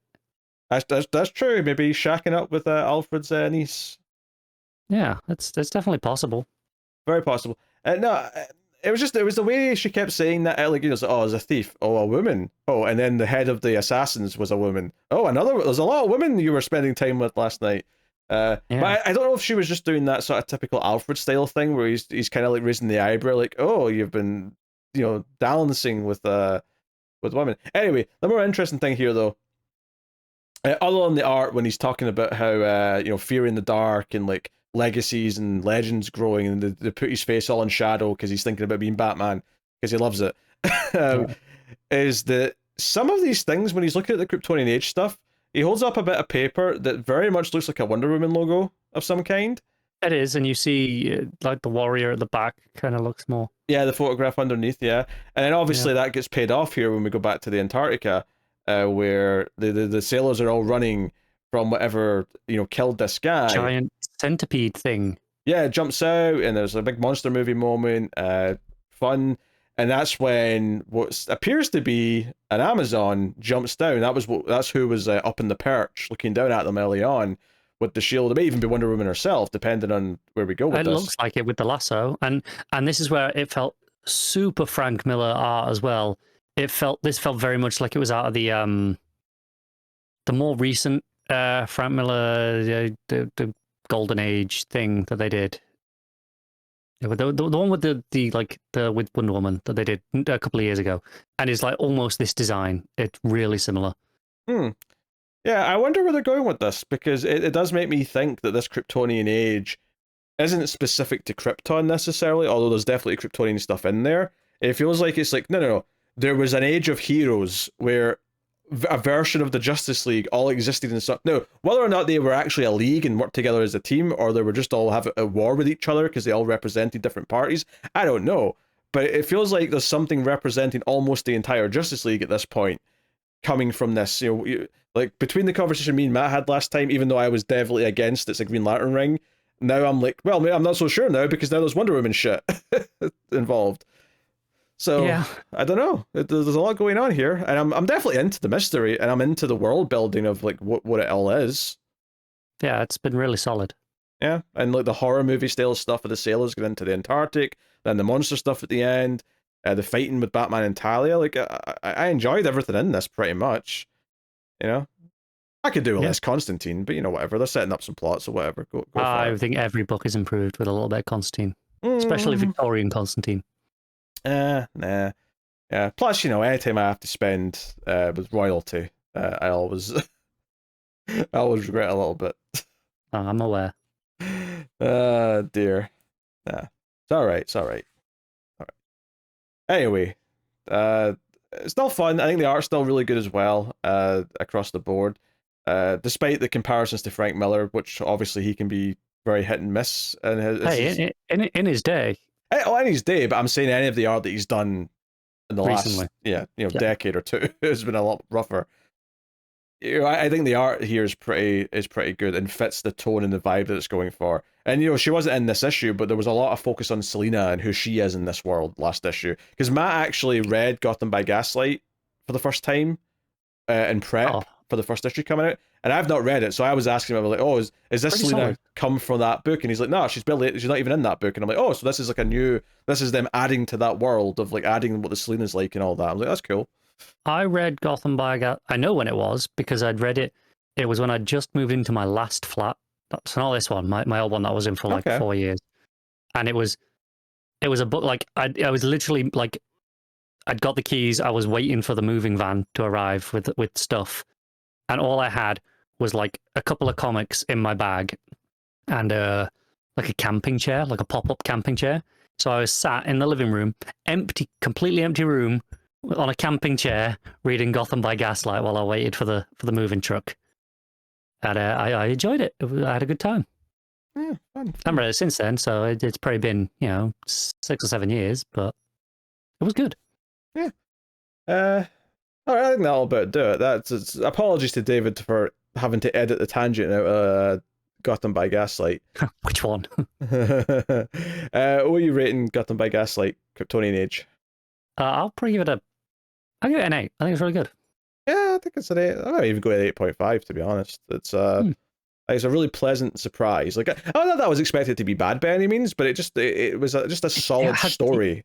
It had the air going into it of it's a cash grab with a name recognition, and obviously it had talent attached. Like Andy Diggle's a very solid writer, but it didn't really have anything to be excited about. It's especially interesting that the original story is basically a one shot. It's like a big one shot, and then this is going to be. I think it's about 90 odd pages. Yeah, this is a 12-issue series, I think. This is 12. I think so. Jeez, I thought it was like 4. Oh, it's way more than 4. Oh, okay. Maybe 10. Maybe it's 10. But I'm going back to this 10 or 12 debate again. But it was definitely a bigger amount than. It does not say on the cover of the first issue or the second. So. No. No, I think it's in one of the solicits. I noticed that it was like 10 or 12. That is a reasonable place where it would be. But sometimes Yeah. on these minis they would sit on the, Because that they was would one of the say, things I said at the end of last issue. I was like, I'm glad this is longer than I thought it was, because if this was one of 3 or 4, I'd feel like they hadn't done enough. But because it's paced for like 10 or 12 issues, that feels fine. I'm just saying, if you click on the issue on League of Comic Geeks and you click to the next issue to see the cover for issue 3, and you tell me that Wonder Woman doesn't look straight out of that Frank Miller series from a couple of years ago, then you're a liar. Because it like, if you told me that was a cover for that book, I'd believe you. I'd have to remember what that series was, which I clearly don't. It was. I'm sure it was the Superman one. Golden Sun, Golden Circle. I don't know. I'm sure it was something that it was a thing, and I elected to ignore it because it looked bad, and then moved on with my life. Yeah, the Dark Knight Returns, the Golden Child. Yeah, that sounds familiar. Definitely never read it. It looks like it was a cover for that book. Read it. Like it's what you'd want it to be, and not what it actually was. All right. I got a Patreon book to do. My vowels are starting to go all over the place because I'm hungry and I can't think. So, yeah, patreon.com/MailFuzzTV. Every Monday you make myself read a book at one of the higher tiers. We got Batman the Outsiders issue 15 here, which is the second part of this Olympics story with Maxi Zeus trying to take one of the athletes for a new wife because he thinks she has the qualities of whatever goddess he wants. Ronald Reagan's back in the issue, even has a quick conversation with Batman, so that's a whole thing. It's an okay issue. I think this book is at its best when it's doing all the interpersonal stuff with the characters and it's like focusing on some of their stories, and the main story ties into that. I think this issue is one of the weaker ones because it's mostly fighting, and it mostly feels like it's an excuse to do a little standalone story with a guest artist to give the regular artist some time to catch up. Which is not to say it's bad by any means. Like, the art is really good. Loving the classic Batman outfit with the blue cape, the yellow oval, and all that. We get a lot of fighting. But I will say, this book's had a lot of supervillain teams at this point, and I feel like this has probably been my least favourite out of the bunch, where I couldn't even begin to tell you any of the names or the power sets of all the characters that aren't Maxi Zeus on the team of Olympians. And, I think that's just a case of, like, there's only so many teams you can have before it's too many. But, yeah, they're going to challenge each other to see who wins Olympic style, although they actually spend a whole bit of time evacuating all the civilians first. I thought part of the point was that, from the cliffhanger, is that the civilians were going to get to watch this play out like a set of Olympic Games. Instead, the civilians all get evacuated and we hear them complaining because they want to watch the fight. Reagan calls Batman over and says, hey, can we handle this quickly with little bloodshed? And he's like, sure, I'll control my people. And then he grabs a Secret Service guy who's pulling out a handgun and throws his gun to the ground and flips him over and says, if you control your people, and walks away. So I appreciate that Batman's not just inherently pro-Reagan. That's nice, right? They're definitely playing it coy. They're not having him say anything directly negative about who was the current president at the time, but they're having him be a little, like, not just bootlicking to keep it separate. In a way, and that's I like the idea of Batman being independent, right? Oh, for sure, yeah. He's a rogue element. I mean, Democrat, Republican. I feel like Batman's on his own, like, kind of like how Lord Buckethead in a UK election is just on his own platform. He just got Batman. Yeah. On his own. Did his own thing. Equally electable. Yeah. Oh yeah, I'd vote for Batman. Yeah. I like his stance on crime. It's a hardline stance. Anyway, so that's your shameless cameo, and I mentioned this last time, but you weren't here, Connor. But this two-parter basically came about because the Olympics were in the US in this year, in 1980, whatever. So, there was a shameless tie-in to. At least they're in a more civilized country this time. To world events. And what they in this time? They're in Paris in like a month's time. How do you not know? Not even a month's time. For like a couple of weeks. Pay attention. I don't know. I kind of prefer America to France, if I'm honest. I mean, they're both terrible for different reasons. America has more things in it that I would like to go do. France, like everyone's smoking, it's smelly. I don't know. It's I think that's as true anymore. well, I associate them with being a smellier place than America. No offense to any French people listening. Just all the onions and garlic. Like a black and white movie. Is that what I'm picturing here?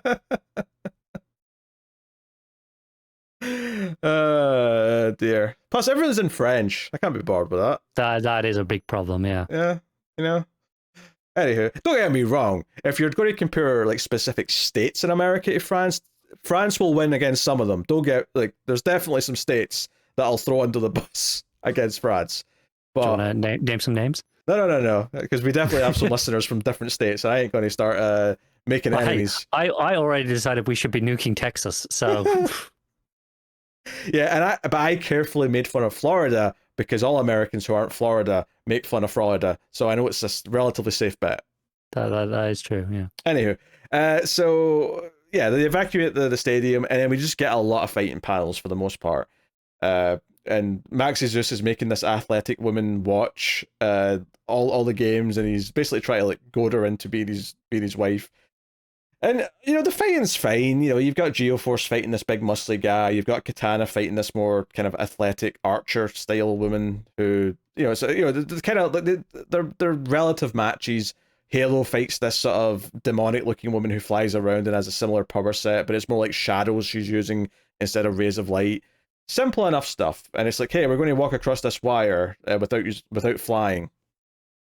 And they both fall, even though the villain pretends she didn't. It was kind of weird. I guess it was like a real technicality. I think it was like, you can use your powers if you fall, but just not to fly. So Halo uses her magnetism to pull herself back up to the tightrope or whatever it is, which feels like a really specific technicality there to me. I don't know. Yeah, still kind of flying if you ask me, but it's a whole thing. So yeah, Batman's trying to figure out what Max's plan is. One of the fun bits of the fight is that there's one of the villains in the team has like a metal spike ball that because it's like, hey, we're going to play handball, but it's like a spiky death trap thing, and he throws it at Black Lightning and Metamorpho. It's kind of like a tag team fight, this one, because it's 2-on-2. Metamorpho makes like a net with his hand to sort of like try and capture it without obviously damaging himself. And then the book actually cuts away to like a sort of single scene. It's not even a full page. It's half a page and then one panel on the next page. It's just, I had to actually go back and check who this character was because I had no idea what was going on. The Gotham Community College, there's this character named Denise Howard, who I think Brian was dating her at the start of last issue or the issue before he got with Halo, right? Him and Halo had a big kissing moment. Very Xander and Cordelia from the hit television show Buffy the Vampire Slayer, where they're mad at each other, but they end up kissing. It was a fun time. But he was on a date at the start of this issue. I think that was with her, this Denise character. But what this is setting up is that there's like a skeevy professor who clearly is like attracted to her, and he's giving her some advice and saying, hey, you know, this will help with your scholarship and whatnot. And then she walks out the door thanking him. There's just a close-up of his hands together going, my pleasure, Denise. And I'm like, oh god, where's this plot going? I think we're getting like a pervy lecture here. So yeah, so that's setting stuff up for the future. Well, the weird thing is though, is because the rest of the story is this kind of standalone fight with the Maxi Justini's team, this is actually the part that's probably the most relevant to the book going forward. So weird. But anyway, more fighting, more back and forth. Batman sneaks a card out of Maxi Justini's henchman, which says, if all goes to shit, we'll rendezvous at the Pantheon. So Batman sort of tries to figure out, okay, what does he mean by Pantheon? Obviously, he doesn't mean the literal Pantheon. So where in Gotham would he consider the Pantheon? And it ends up in this convoluted thing where, let me find it, the exact thing. Yeah, it's an address, 144 Corinthian Road. Now, Corinthian, obvious, but 144 even is part of it, because the actual Corinthian, apparently, or the Pantheon, was 140 feet in diameter and height. And I'm like, that's really specific. Did you really need to have the number mean something as well? I don't know if you did. But maybe. You know, whatever. I don't. Are you fact checking this? Are you saying you see if this is a real thing? I don't think it really matters. If you just made it up. I'm not saying anything, but whatever. Anyway, there's more fighting between the good guys and the villains. I don't have a whole lot to say about the fighting at this point, honestly. Like it just kind of keeps going back to the same pairs of characters as they're going backwards and forwards. But ultimately, the good guys win against some of the bad guys. There's a little moment where Metamorpho thinks Black Lightning might be about to kill a villain, and he's kind of like, "Hey, you can't." And instead, he just blasts him, of course, and it sort of takes away these powers and says, "Oh, now we can go and get some real help, right? Because he needs some like therapy and stuff." And Metamorpho's like, "Oh, I should have known better that you weren't going to kill him." And Black Lightning just goes, "Yep," kind of smug. They're like, "Okay, that's the moment." But yeah, so Maxie Zeus was looking for a new wife to look after his daughter. And when Batman finds where his henchmen are keeping the daughter, we get a whole showdown here where she actually seems to be quite excited by meeting Batman and wants to help him. But then Maxie just comes in, the henchmen all hear Batman's there and point guns at him. And then that's when Maxie just comes in. And the weirdest part of this issue for me is that this athlete, this woman who he's basically tried to kidnap as his new wife and then forced to look after his kid, she kind of like kneels down and says hello to the kid, and she's like, "Hey, so this is what you wanted me to do. You wanted me to sort of take care of this child and whatnot." And she kind of gets sympathetic and says, "You could have asked, you know," which I thought was a weird response because, like, okay, maybe you're sympathetic that this girl needs a mother figure and needs like a guardian, but this idea that she might have like considered it if he just asked her to be like a new like stepmother is really weird to me from like a logic point of view. So this exchange all felt a bit weird. I don't really know what to add. But she asked the daughter like, "Oh, would you like me to take care of you?" And she's like, "Yeah, you're nice." And it's like they're bonding a little bit. So yeah, really weird. I don't know how to read any of that. It feels like this woman is still a stranger to this child, so she still feels like she's being kidnapped or whatever. The other things to notice here, though, before the end, is that she does seem to have bonded with the kid. So Max is just going to prison. Maybe this woman's going to adopt her. Again, feels very quick, but whatever. We go up to the monitor, though, right? We don't see him. We just see his ship. And it just kind of mentions, because Max has just got extra power from the monitor at the start of the two-parter. And they're like, "Hey, should we be worried because he knows some of our, like, that he's worked with us? Should we be concerned about this?"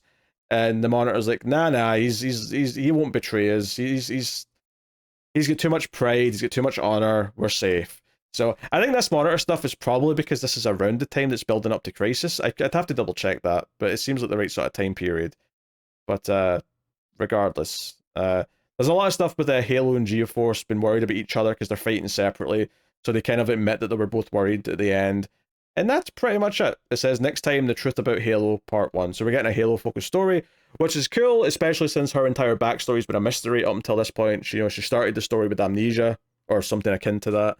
So, or maybe if you're not going to get answers. And some of the best issues of this book were the two-parter that looked into Katana's backstory, and it was really fun to get that. So I'm actually kind of excited to see what they do with Halo's backstory. Not that I like Halo as much as Katana, but she's been a solid part of this story, or this run, so yeah. Cool to see where that goes. So I'd probably give this like a 6.5 though, overall. I think it's weaker than the first half because the first half had a lot of the fun of like building up, like Max has just escaped from prison, he's putting a team together, and the big ending of that issue was him basically storming into the opening ceremony of the Olympics and taking over. All of that was a bit more bombastic and fun. While still not a great issue compared to previous ones, had a lot more stuff going on. This issue was like 90% fighting. And some of it was fun fighting, but it was still 90% fighting. So less to interest and less to talk about. So there you go. That is Batman and the Outsiders issue 15. So that'll bring us on to the part of the show where we wrap things up by picking our favourite moment / panel of the week, favourite cover, favourite art, and do our top 5 books. So Connor, what is your panel / moment of the week? Yeah, I definitely spoiled it earlier, but Bane kicking the jaw off a T-Rex. I'm a simple man, easily pleased. Yeah. That was pretty good. A Bane moment because of the art is very tempting. Oh, I don't even know what I want to pick, honestly. I don't know if anything's like sticking out to me instantly as that's my moment.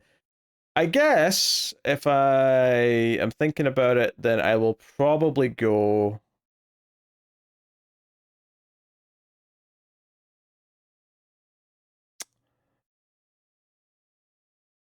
I don't actually know. I don't have an obvious one. Aren't you supposed to be more prepared than this usually? Well, I usually have something quite quickly, but there's nothing sticking out to me as like as that's the moment for me this week, or that's the panel for me. I guess. I mean,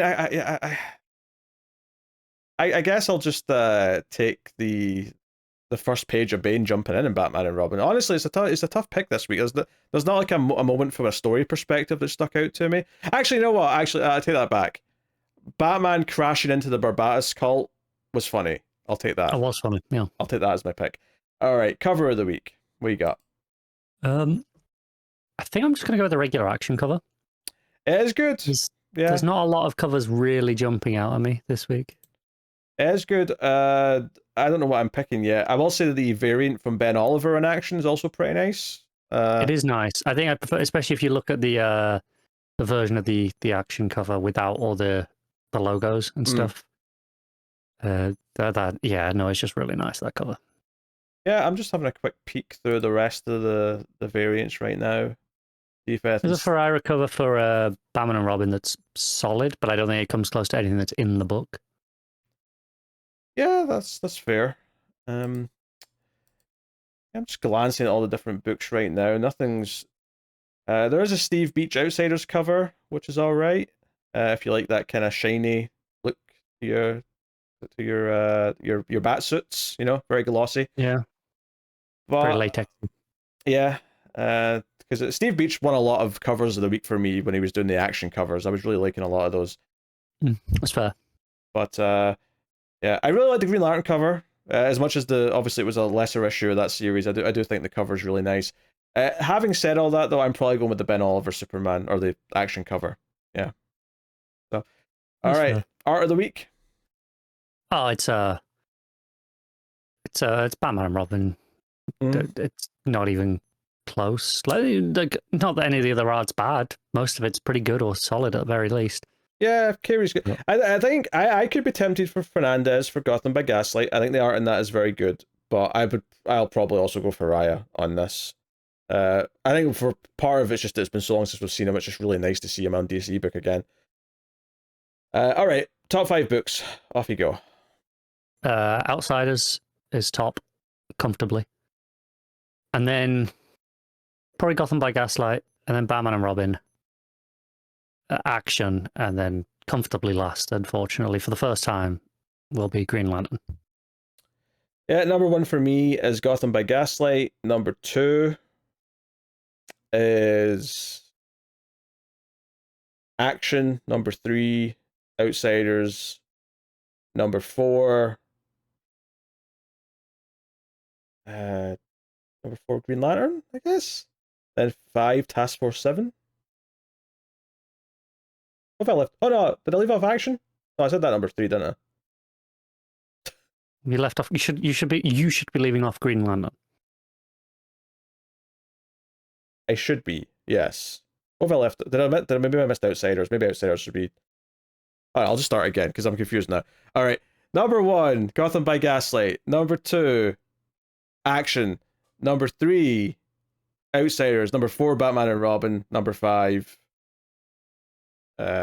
Absolute Power Task Force 7. There you go. Done. Nailed it. Right. Look, I am really goddamn hungry, alright? I can't think straight. Luckily, all I need to do now is tell you what's coming next week from DC. So, coming out, we have Nightwing 116. We got Batman, Superman, World's Finest, issue 29. We have Superman 16. We have Wonder Woman 11. We have Titans 13. Catwoman 67. John Constantine Hellblazer Dead in America 7. Green Lantern War Journal issue 11. And we have Dark Knights of Steel All Winter issue 1. So the sequel to the Dark Knights of Steel series is starting off next week. And then other than that, there's some facsimile editions and other various things like that. But that's the rest of the regular books, I think. So, very good. That'll be next week's itinerary. But thank you for joining us. You can, of course, support the show over at patreon.com/MailFuzzTV and help keep the show coming, as well as all the other content that MailFuzz Movies and MailFuzz TV do. But, like, subscribe, share the podcast, all the usual things. Helps out a bunch if you do. But that is the show. So thank you very much for joining. We always appreciate it. Keep reading DC Comics. And remember to never get lost in the Speed Force.